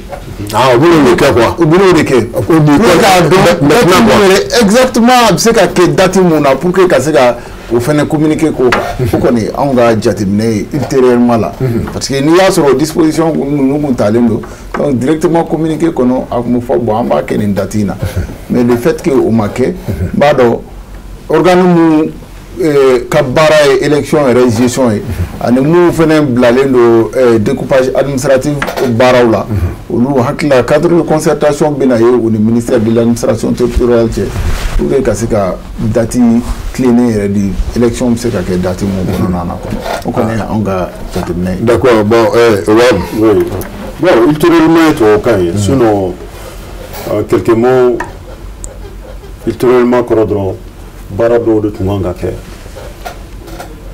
ani modo kanga nyoye ka nyebla baraw faranyo moduma bon mena balma ke ka kuma fo ni ministre ka fo ultérieurement c'est-à-dire que fin be dafalin kunta bolo ayro la mais abse ka tiria ni amini mogo nyoye eji mogo ka nyoye découpage ko o ka éclairci programme Chamanga Dama Kula et qu'il a vraiment abandon Barab Seka Ketromuna. Bon, sûrement Abebo Abak Mafo. On n'est qu'à Jatimne, on n'est qu'à Aklinai. Ultérieurement, c'est la Ketromuna. Mais Amidou Soro, Sira d'Ofer, méthode de travail. Amidou Kmadofo, mais 275 partis politiques, il me faut le Belisika. Je suis d'accord, les partis sérieux.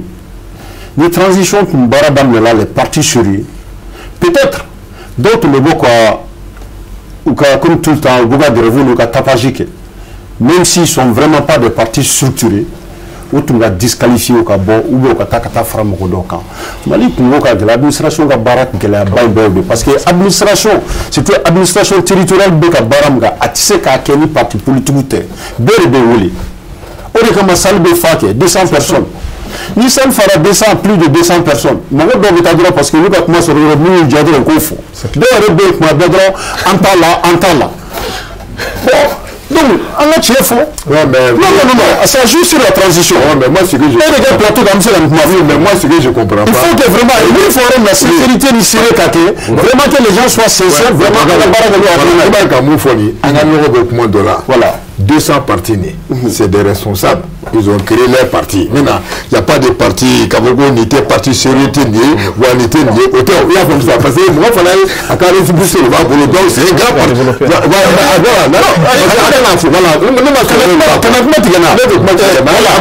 Parti même si tu as deux personnes, du parti de toi là. Est-ce que Sharia Ben, voilà, Nimbato, Kafoko, Mali constitution B, ABB Mafobi, Mafokura B sur table. Et tu sais qu'on barake, parce que vous avez Akedo, donc les bisous, ou Barado, ou Akedo. Mais constitution quoi, nous tout sera qu'à parti politique ou qu'à statut, réforme de Koka. Balmake Beka Mamofo, qu'à condition de qu'à code conditionné.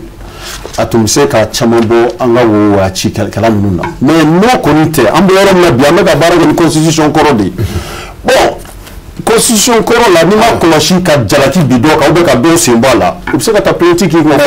Marocain tu le sais voilà il y a vraiment o de kama diyagoya réforme ninnu c'est nécessaire an kan ka réforme ninnu kɛ diyagoya o de baaraw bɛ ka kɛ mais avec un peu de patience. mais ɲininkali dɔw bɛ kɛ a bɛ fɔ ko est ce que gouvernement yɛrɛ ou bien peut-être u ma siran ni mɔgɔ dɔw ɲɛ parce que mɔgɔ dɔw tun bɛ ka wuli k'a fɔ ko u tɛ jɛn ni constitution ye u siranna de k'a bɔ a dɔw kɔrɔ wa jumɛn.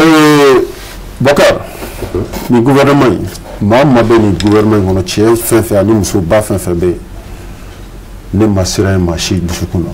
i ma mun ye. ma siran maa si dusukun na maliyɛn yɛrɛ bɛ yɔrɔ min na bi bi in na ne ta ni moi maliyɛn si tɛ siran bɛɛ b'a dɔn Mali bɛ a bɔra dingɛ min kɔnɔ an bɛ fɛ ka taa ɲɛfɛ o de kama n ye kuma in daminɛ kɛ ni fɛn dɔ ye n ko fɔlɔ an tun tɛ sogo mais sisan maliyɛn sogora. C'est-à-dire qu'il y a l'éveil de conscience. Beba de tigi kuma ngolina kuma fora. Donc beba de tigi de tchénikala de do. Ou beka nyiniro ga duni. Sur le monde barakama. Amidou il a participé à toutes les réunions. Je l'ai vu et je le vois au cas partis sont engagés. Mais est-ce que au niveau dynamisme parti toi ni parti bête métier en réalité à tout ce cas défaut chama bo barawla. Mais on était comme on toujours vraiment un regard parti écrit en quel moment parce que voilà regarde tu me parles que ouais parti de Frérati un parti créera Arima créera depuis 2020 dans la transition voilà mais la différence entre Arima c'est un parti politique divers Beba Kono. Il y a 50 partis. Il y a déjà 50 partis partenaires. 50 partis partenaires qui ont adhéré à Arima, c'est-à-dire la vision de Arima. Et 200 associations et mouvements qui sont venus dans Arima. Même tout récemment, il y a eu plus de 47 conseillers communaux vers communaux ont démissionné pour venir. Tout simplement parce qu'ils ont vu on est réforme Mali de sans faire. Ce n'est pas une question de personne, c'est un système. Il faut installer un système. Système la sincérité dont mon ami est en train d'appeler obsédateur. Bon, il y a blême, il y a diamant, autant de partis que nous. Donc, il y a un parti président réforme Mohamed Ousmane, un parti tombé. Ok, donc oui. Fin d'obé, information d'obé, il faut que parce qu'il y a un mec pour manquer. Le statut des partis politiques n'est pas régi par la Constitution, c'est régi par la charte des partis politiques. Bon, alors on fait un changement. Ah, si c'est d'accord, on va devoir partir au nombre là. Alors le changement, ça dama makokuma. Alors qu'il s'agit de 2, 3 jours, 4 jours quand on a pas ni parti, n'a pas ni baraka, regarder si pisse comme là. Ni parti, n'a pas ni un nombre de listes, regarder si pisse comme là. Le parti est bon, que même flâner quoi là, avec assez mouvement. Il y a un faux. C'est-à-dire, allez gars boucon. 2000 nabi baraka kanye, il faut récompenser quand même 2000 de baraka kanye. Ministre de l'administration territoriale, même profiter de faire parce que ça veut ninga. Ministre de l'administration territoriale, des fichiers de bas de boulot. Il faut que parti obligation de partout que parti bégan a un congrès tenu normalement, parti quand a la conférence nationale tenue, parti quand a siège sur, parti quand a compte à l'année 1 moins l'article 27 de la charte qu'a blacata section de compte là, ni est ministériel, et mani parti de chamande et mon rapport de congrès sur.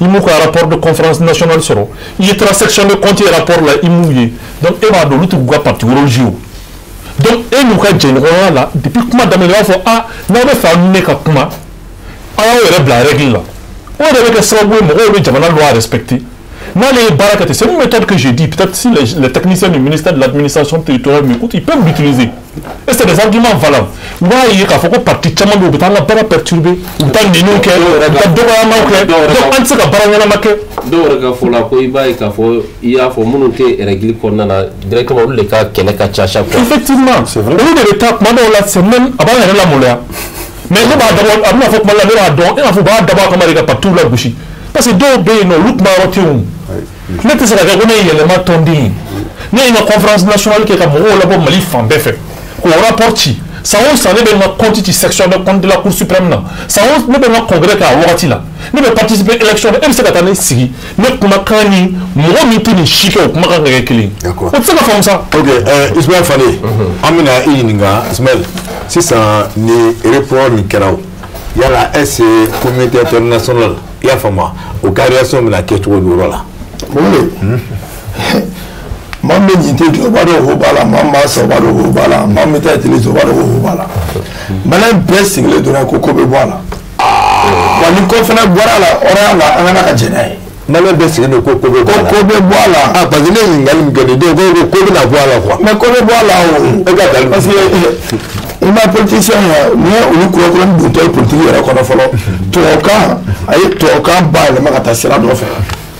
ministre ka kuma tɛ dɔwɛrɛ ye wa ministre y'a fɔ fana k'a d'a kan kuma tɛ dɔwɛrɛ ye majɛ dɔ de kɛra an bolo baara la maa minnu kɛra ka élection organiser n'o ye EJ ye ani EJ maaw mina fara ɲɔgɔn kan an bɛ se ka solution min sɔrɔ ka baaraw kɛ cogo min na date kura bɛ se ka na kuma in réponse bɛɛ filɛ bon maintenant ne ko an y'a kan bi parce que ne ye hali chronogramme teliyara fɛ tan parce que CEDEAO ka sanction ko in de y'a ko la teliya o chronogramme de b'a to an donna sanction ta an kama bon sanction wuli ka bɔ an kama o chronogramme kelen in fɛnɛ tɛ wa sisan kuma caman fɔra dɛmɛbagaw fɛ dɛ donc vidéo sɔrɔla ko kuma baden fara mais a labanna mun ma chronogramme bon ne kɔni o chronogramme dira f'a ma imposer an kunna an yɛrɛ de y'a fɛsɛ ka na di hali n'a sɔrɔ ni parti ɲɛmɔgɔ dɔw bɛ k'a fɔ u ka débat kɔnɔna la ko deni y'a yira k'a fɔ ko de 2 ans ka taa 5 ans jaabi kɛra o la CEDEAO ɲɛmɔgɔ dɔ fɛ n'o tun ye Gana président ale ko ale ka jamana fana ale ka mandat tɛ hali 5 ans olu ye 4 ans ye ko olu bɛ se ka sɔn o ma cogo di donc nɔgɔ bɔr'o la donc c'est pour cela que a tɛntɛnna ɲɛmɔgɔ fɛ ka na kɛ san 2 ye maintenant ne kɛra o san 2 ye ka datu didi ka taa o. date fɔlɔ yɛrɛ fɔlɔ report nana ko la n'o ye le 19 mars ye n'o ye référendum ye or n'o bɔra yen yani an ka kuma député sigiw ni président sigiw ni maire sigi ni fɛnw kan a fɔra ko ka constitution ko ka réviser o révision yɛrɛ nana kɛ o yɛlɛmani ye o yɛlɛmani majɛ fɛnɛ o kuma ba wulilen don k'o jɔ or référendum dun de kɛra k'a to o bɛ changer ni référendum yɛrɛ ma se ka kɛ dun voilà o kɔni n bɛ min fɔ maliyɛnw ye an ka sabali an ka jɔrɔ an ka ami an ka siran jɔrɔ ni ami bɛ se ka bɔ an na cogo di o ye k'an ka jamana ɲɛmaaw ka tiɲɛ f'u ye k'u bilasira tiɲɛ fɔlɔ ye jumɛn maa min bɛ ka nin élection ko organiser n'o ye ministre administration territoriale ye k'a fɔ colonel Abdoulaye Mayiga ye ni majɛ min bɛ a ka baara kɔnɔ a ka kan bɔ jamana ɲɛmaa ma wa fɔ jamanadenw ye majɛ nin de bɛ yen o de bɛ k'an bali bɛrɛ ka se ka kɛ tan. ni sɛnɛw talen don a bolo a ka ca donc ni problème bɛ yen ala a kana dogo sa a ka fɔ jamanadenw ye walayi maliyɛn b'a ka jamana fɛ wagatiw tɛmɛna na an ye cotisation kɛ k'a bila banque la wari taara an b'a ta cogo dɔ transition dɔ tɛmɛnen k'a bɛ kɛ ka sɔrɔso dɛmɛ donc ne bɛ ka mun fɔ ni tulo bɛ ka tɛmɛ o kunna dɛ i ye nin ko munumunu togo togo ala sini kɛra la a b'a fɔ ko nin fɔra tabalen kɛ yan nɔ ko nin ye wariko de ye élection tɛ taa wari kɔ o. mais e de ye kuma dɔ fɔ sisan voilà e ye kuma dɔ fɔ sisan ko le fait ko an ka signer ko kɔ bɛ na bɔ an bɔ a la i y'a fɔ sisan n'an ko mais an yɛrɛ bɛ yɔrɔ min na bi on se dit que notre souveraineté est retrouvée est ce que nous an bɛ se ka nin fɔ o la wa. Bugule souveraineté retrouvée an y'o kuma fana fɔ tabalen kan o kɛra ni politique kuma di k'o don militaire kɔrɔ. D'accord. Maja kuma quoi. Sur souveraineté retrouvée. Et là, vous avez quoi faire. Al conseil la premier ministre bora arabu fait. Kata deli la kara faut que sogoro be kase. Sogoro a to kuma mota mo fa. Ba yo wa. Sogoro be kase. Ko beleko amogo bola ka war demander. Ay war me demander mo re fait ça. Allez bi souveraineté retrouvée kuma me fait. Non, comme me da mara parce que war ko fa amul war te do olu ko so a report kala wa akma be kala d'accord c'est bon Sidi voilà donc si ça on va ko ni ko ma report c'est un comité international abla la ba ko ni oui ne ba don sigiga fo ko ni bala a kuma bɛ se ka gɛlɛya mais solution bɛ sɔrɔ a la toujours. Ka gɛlɛya cogo di ne ma se k'o yɔrɔ faamu. Parce que il faut que u ka argument. jɔn ka argument. gouvernement ka argument sɔrɔ. pour que ka aéroport justifier. Ah mais pourtant o de y'a fɔ ko fɛn saba. oui fɛn saba de fɔ. o ye argument de ye. o argument de ye ne b'o de f'i ye comme an y'a kuma bolila o ka siɲɛ caman an t'a fɛ ka segin o kan. o ye argument de ye n'o argument ninnu sera ka communauté internationale la convaincre. alhamdulilah. maintenant. c'est le cas contraire. Bon, les sanctions peuvent venir, mais ce que nous espérons est que la communauté internationale puisse vraiment comprendre notre situation, qu'est-ce que argument nous qu'est-ce qu'on accepte. Maintenant, Fanny a souveraineté quoi. Non, les questions à ma mais il faut passer. Voilà, mais souveraineté, bonne fois ça ne veut pas dire arrêter de coopérer avec les autres partenaires. Souveraineté retrouvée à nos Tikeli, parce que le Premier ministre Tara Djamana Kofe Kani Djamana. Mais à nos Tikeli, le gouvernement a fait à communiquer qu'on a chez Chama Kafouko Mali de Ferré Mlaïtre Mali Kofe. Il a fait, mais quand Mali est non. Ou bien papier de Boutemé, quand Mali Ka Abima Conseil et Yiningalike. Donc, souveraineté retrouvée ou il y aura des cas. Mais, en cas où il y a un petit baraque, ou le fait au ticket. D'accord. Donc, moi, il faut précision. Oui. C'est la même chose là, parce qu'on communauté voilà. International. Bon, notre position de notre position est validée. Est-ce qu'il y a une famille? Ningo Mali, bah voilà Kosobe. Communauté internationale, nous voulons Mali demain. Ni Mali be degun na ni Mali ayra ni ne kɛra an ka degun ni ne y'a to an dɛsɛra k'a kɛ il faut qu'il soit sincère u k'an faamuya u k'an accompagner an k'an ka baara kɛ dɔ bɛ ɲɛ la dɔ bɛ ɲɛ cɛlakaw la o ye kuma fila ye dɛ o ye kuma fila n b'a f'i ye dɔ bɛ maliyɛnw na o ye jumɛn ye caman ba. On n'est pas sincère envers nous-mêmes. En clénité, en yéré, en sonité, en yéré. J'ai toujours dit, les acteurs sont là pour qu'ils travaillent dans l'intérêt suprême des Maliens. Tout le monde, sans exception. Que tu es acteur politique, que tu es dans l'administration, tu es l'administré. Les multinationaux aussi sont là à défendre leurs intérêts. La plupart du temps. Ce n'est pas l'intérêt du Mali qui défend. Ils défendent leurs intérêts en accord avec le Mali. Au bout qu'à Mali crée fait, à continuer au camp. Mais en dehors de la président, nous avons compté multinational nous avons depuis août 2020. Mali Moussaka fait Mali qu'on a dépensé Mali qu'on a avec un Mali de coup. Mali de coup où il y a sanctions illégales, illégitimes, il y a ta qu'à tuer Mali de coup. En Yobekou, en Kanga Mali. En bas donc, il y a un connoisseur de ces cas sur Fika de coup. Certes, bah faut les autorités vous féliciter. Et puis même nous vraiment il est temps en amoureux tamuko beba do sans flying kono bara munkera sans le vla make non comment tu la quoi non il doit passer il doit débat yana bade beba do jongo do malien beba do ko bara munkera sans le vla bara munkera sans flying kono sans le vla amate ali mamutia sans flanc ko rega dalu juma ide ne ka dalu te dore yo de faut kuma la musique ni monter c'est ka kuma la malin ko te suko parce que ni wula ke isi malin ko te ke di non ite suko suko tu ne rêves pas parce que kunu ko to na bibe kete sini be kete tombe clé si vous êtes trop là, tu ne pensais même pas. Vous avez les mêmes idées que non, c'est pas les mêmes idées.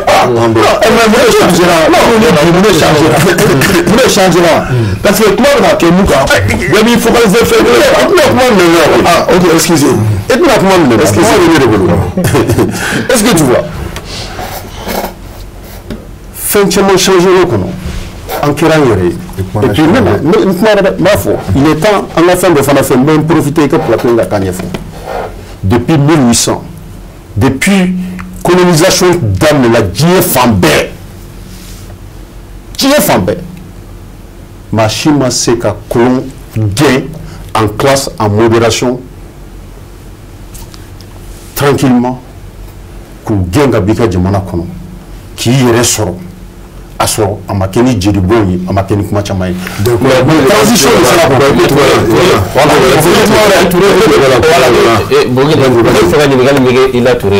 c'est vrai, effectivement, Amawaso, ni transition au Baranyumawi. Mais en réalité, Barak, Djamana et Marobe Femina, oui. Élection de comment fera programme de dire c'est ça maintenant si ça quoi référendum quoi de kakake ou de massika kay de bora de encore faire ça va des gouvernements de Farafasia au fait ça va et kera donc c'est qu'à donc à jamana ko do me fait qu'à do est-ce que réellement il fait ça va des réformes beaucoup bois ababo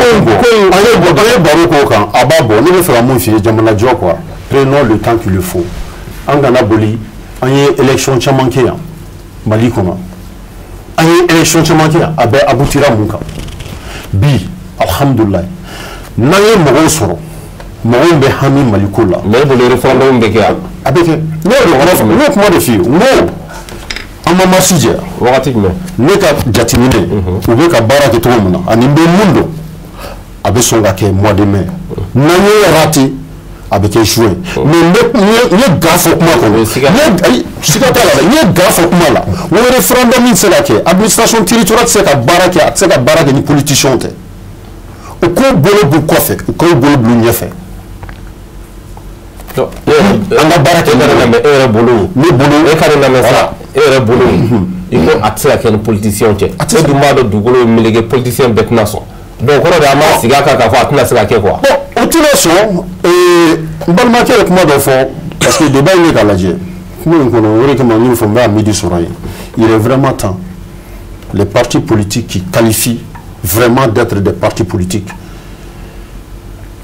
anga ou le diplôme d'ouma gouvernement nous le barake jamana pse ka tanye fait transition ko mi se ka abse ka basigi alibi sinu sigi amse ko la da kono ne kon bo do okuye ala ko courage d'ouma moi je suis pas sûr décidé mais Aklina Inkadi mais il reste là parce que 275 l'argument de la avancé 275 partis politiques et de faire une réunion avec 200 personnes 300 personnes dans la salle ça n'aboutit à rien to ba fo ko ni to ligara chara gabu ko no dum to mo jora watija ambe mali be yoro bi amodla donc nga ba ko okay. Donc moi la question que moi j'ai posé là. Ouais. Donc chez toi maintenant en une communauté internationale il n'y aura pas siga tala. Siga fait là. Sanction la tafou pour siga na keba. Sanction fait là moi je suis optimiste. Nous sommes là jamana marabawi mbado tugumbaga chiate kare pointe. Ils ont des arguments solides. Nous maintenant abe là mon abara masekake. Même fouille il faut qu'ils soient sincères. Mais aussi, ils ne sont pas d'accord. Nous sommes d'accord. Mali on est d'accord. Donc, souveraineté retrouvée. Non. Nous beaucoup être d'accord. Mali on est d'accord. Nous Mali gland. Donc, souveraineté retrouvée. Et souveraineté retrouvée et on ne va jamais lâcher cette souveraineté. D'accord. Le référendum de ce qu'il n'y a pas au Kera. C'est que, à partir d'aujourd'hui, ministre ni eji ka baran akana teme kile sabaka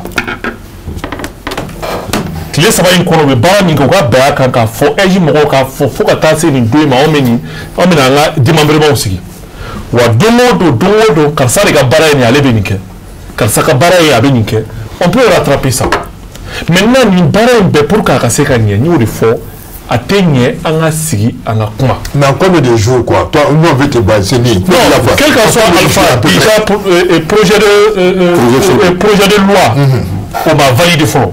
Au projet de loi modifié le Minganake, il faudra qu'on ait un démembrement aussi 3 mois avant les élections. Ça veut dire que en mois de mars, avril à Tsirake, mai à Tsirake, juin à Tsirake. Donc, on va mettre juillet comme là. On va démembrement moussi, on va retard la tourmina, on va faire 5 ans, avec avancée tourmina tata, on va se retrouver à 4-5 mois, on le souhaite pas. Donc, ça veut dire 3 mois, on donne 3 mois. Nous, voilà, c'est ça. Démembrement, quand on a sigilé, on a fait opérationnaliser, quand on parle de ben à volonté kérin 3 mois de taxi en bloqué mais depuis ça Jamana qu'on a à élection qu'on a le mois de juillet ou tout qu'on a bon de toute façon en réalité chaque autorité est planifiée ambe sigi ambe kuma chronogramme là ni retarta ambe saka jumenke parce que communauté internationale fait sigile la transition banni kono on est avant une élection beka kono là. Est-ce que l'élection de la collectivité territoriale est un référendum blawa? Un référendum est un législatif tawa. Mais au téké fana sigara dje anga déterminé que date quoi. Le problème est que c'est-à-dire mina comment on fait la communauté internationale mais fait lobby ou te communauté internationale koyo. Nega juru kwa kila. Na fiela tourné. Dans 2 mois miga juru sara. Masarola. Quand on tient à finir, quand on revient, Niga Djousara. Mais on commence à douter non. Mais on a fait un candidat qui m'a donné. On a le doute, moi aussi, t'as mali. Mais pas même pas nous en calamina.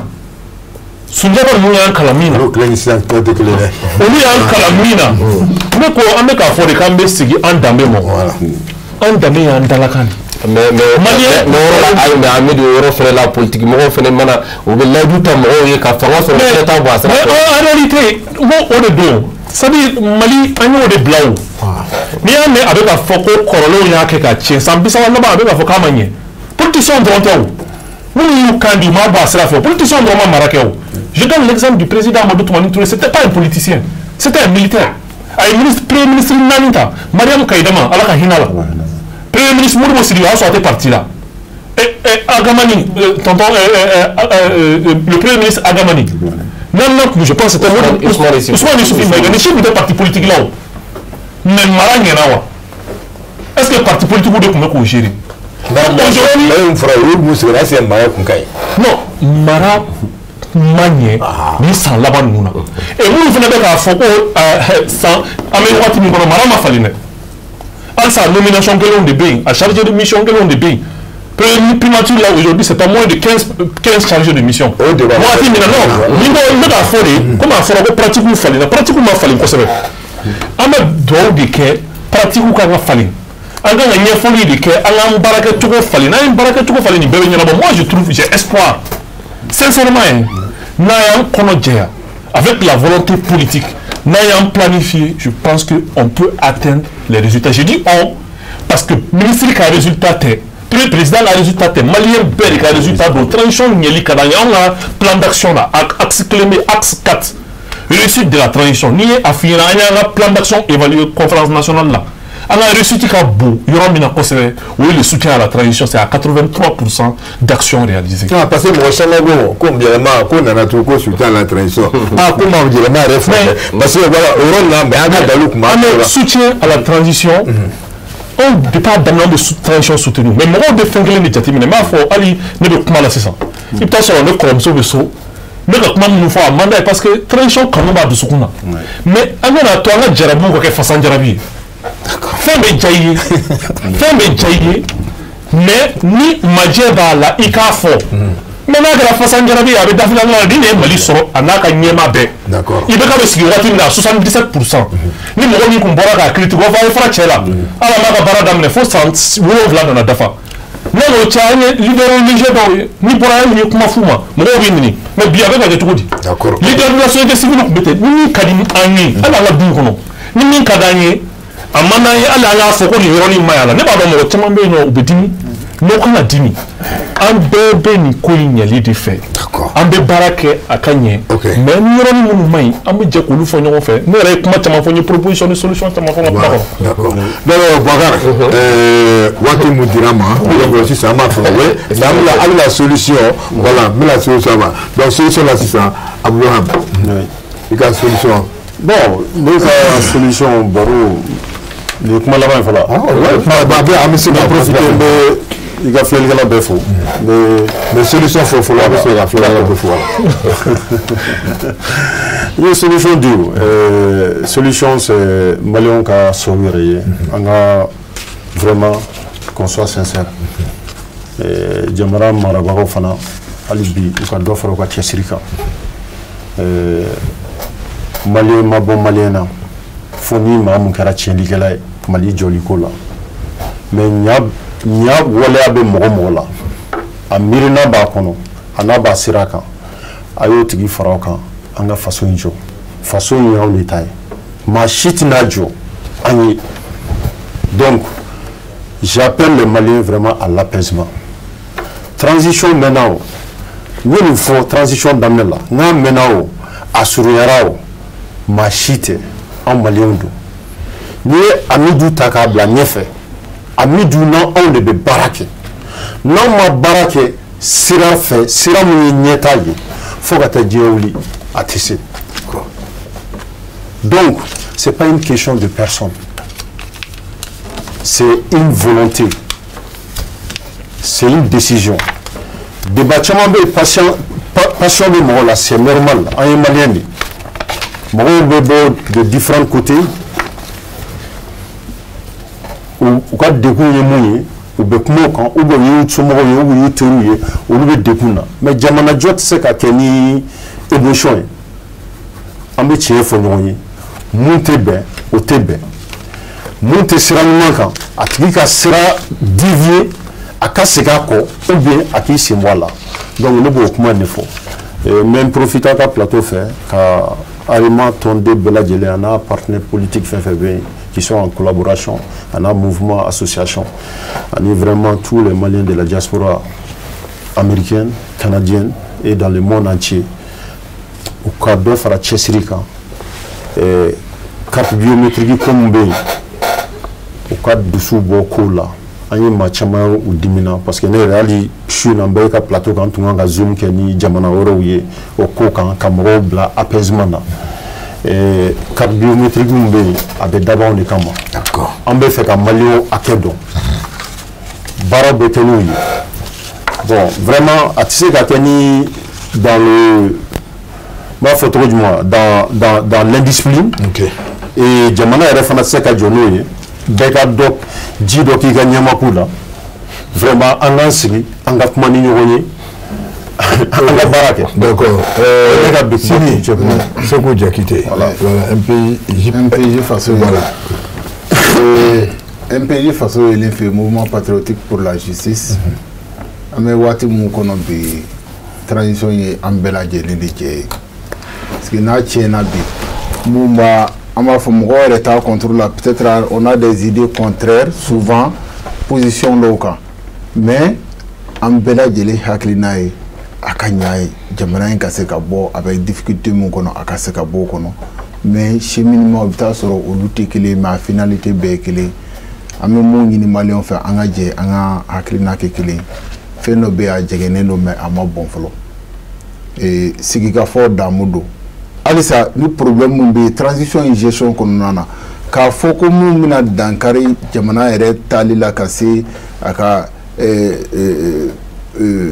fait ordre constitutionnel yɛrɛ sɔrɔli la a ka di ne a ka di anw ka parti ye MPJ faso yele an ka jɛ an k'an bolo di ɲɔgɔn ma an ka hakilina changer k'o kan parce que a ka fɔ ko baw ya ɲɔgɔn faga sulu kɔnɔ o da ka di batigi la ni suruku donna ye u kan n'an jɛra ka an hakili k'an muɲu ɲɔgɔn kɔrɔ ka hakilinaw kɛ kelen ye a ka ca Ala fɛ Mali a bɛ se ka bɔ dingɛ in kɔnɔna na o de la MPJ faso yele na an ko an bɛ transition in anw yɛrɛ b'a kɔnɔna na o ni k'a fɔ ko mun bɛ yen mun tɛ bɛn k'an ma ɲɛ tugu o bɛɛ kan ani o tɛ kelen ye dɛ anw de b'a dɔn anw kɔni y'a ganiye k'a fɔ report in n'an cadre kɔnɔna na nin ye difficulté mun bɛ yen nɔ o de bi report u b'a justifier o de la an ko report anw y'a faamuya MPJ faso ye nin kɔnɔna na donc wele da kan mun bɛ ne bolo o ye maliyɛnw halisa an ka jɛ an k'an bolo di ɲɔgɔn ma an bɛnnen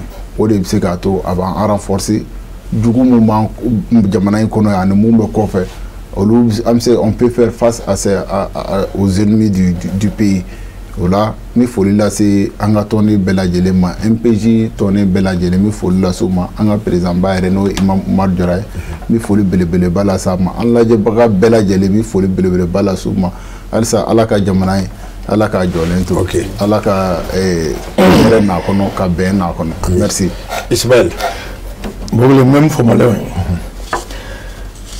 Mali mɔgɔ bɛ fɛn min na an bɛ don min na ko bi o ye société civile girinma de ye tant que société civile girinma tɛ jamana in kɔnɔna la an bɛ ka taa sira o sira ka tɔgɔ diya de débat yɛrɛ sigilen kun don mun kan bi n'o ye report ko kuma in ye fɛn fila dɔrɔn découpage administratif o ni EJ Imam Bayi o fila dɔrɔn a banna majɛ bɛ ni fila dɔrɔn de la solution ma se ka sɔrɔ nin la fɔlɔ o de kɔmanagan bɛ an ka ɲɛmɔgɔw kunna c'est pour cela que report in kɛra kuma bɛɛ filɛ maintenant n'i ye o ta k'o lajɛ da tɛ ka maga kuma min na plateau kan n b'a bila entre guillemets o ye Kidali ko in de parce que i tɛ se ka élection kɛ Kidali kɔ wa ni élection bɛ kɛ fɛnɛ wajibi kisɛ bilen gouvernement k'i gɛlɛya cogoya bɛɛ la référendum in ka se ka kɛ parce que an b'an yɛrɛ ye de la n'a y'a sɔrɔ n'an bɛ se ka président sigi kɛ n'an bɛ se ka député sigi kɛ n'an bɛ se ka maire sigi kɛ fo référendum in de ka kɛ parce que constitution kɔnɔna la constitution kura min b'a bɛnnen filɛ nin donc i b'a ye k'a fɔ accord d'Alger kɔnɔna la kuma dɔw de fɔra minnu donna constitution in kɔnɔna la parce que anw tɛ Sénat dɔn Sénat ko kuma ni fɛnw bɛɛ bɛ yen surtout laïcité ko kuma fɛnɛ bɛ yen an ka cɛkɔrɔbaw wulilen bɛ o fɛnɛ ko la même to entre guillemets kɔnɔ parce que a taara siya kɔnɔ mais a bɛ mɔgɔ jɔrɔ parce que o jɔrɔ min bɛ yen olu bɛɛ ye fɛn ye fɛn minnu bɛ se ka dɔ fara délai kan parce que fo nin ka sɛnsɛn fɔlɔ fo ka bɛɛ ka kɛ nin na bɛɛ tɛ ka sɔrɔ ka di référendum min kan donc vraiment an bɛ maliyɛn bɛɛ lajɛlen fo k'an to ɲɔgɔn fo plateau sanfɛ Mali ka di an bɛɛ ye hakilinaw de tɛ kelen mais n'an kumana solution caman fɔra plateau sanfɛ an bɛ Ala deli a ka don Claude Madiou la k'an ka président fo kosɛbɛ n'o ye Elhaji Mohamed Sako ye ka mouvement jamana kanu ka tɔn bɛɛ lajɛlen fo. D'accord, merci. Amidou, donc comme il y a solution fɔ donc folikan bɛ bolo. Ok, bon n ye solution fɔ n bɛ min fɔ k'a fɔ ka bɛɛ lajɛlen fo k'a fɔ mɔgɔw ɲɛna jamana kanu tɛ da ye kɛwale de don transition an k'a dɛmɛ an kɔni anw bɛ yɛlɛma an bɛ se k'a fɔ an y'a dɛmɛ an bɛ ka continuer ka dɛmɛ kɛ transition in kɔnɔ k'a fɔ mɔgɔw ɲɛna anw ye forage min kɛ a ka ca ni forage 10 ni kɔ ye transition in kɔnɔna la anw taara an ye miliyɔn 1 bila compte de soutien à la transition kɔnɔna la transition in kɔnɔna la anw ye muso min formé a ka ca ni muso 300 ye. Ça c'est une grande publicité. Non, si je dis une publicité, c'est en fait k'a fɔ mɔgɔw ɲɛna voilà dɛmɛ bɛɛ tɛ ka fɔ n bɛ don gouvernement na k'a fɔ n bɛ don CNT la n'an bɛ dɛmɛ kɛ an bɛ se ka dɛmɛ kɛ sira bɛɛ fɛ k'a fɔ yɛlɛma tɔn kuma laban ka yɛlɛma tɔndenw fo vraiment u ye tɔn sigi et u bɛ ka transition dɛmɛ tiɲɛ kan tilennenya kan ni Ala sɔnna a ma an bɛ continuer k'u dɛmɛ ni tiɲɛ ni tilennenya ye wagati o wagati n'a ɲɛna an b'a fɔ wagati o wagati n'a tiɲɛna fana an b'a fɔ wa n'a bɛ se ka ɲɛ cogo min na an b'a fɔ n'an lamɛnna c'est bon n'an ma lamɛn fana an bɛ dugawu kɛ Ala k'a ɲɛ Ala ka jamana kisi. Boubacar bi su na kuma tɛ donc invité mun tun b'an bolo yan an b'a fo kosɛbɛ merci beaucoup folikan b'i bolo an bɛ sɔrɔ ka kuma kun cɛ.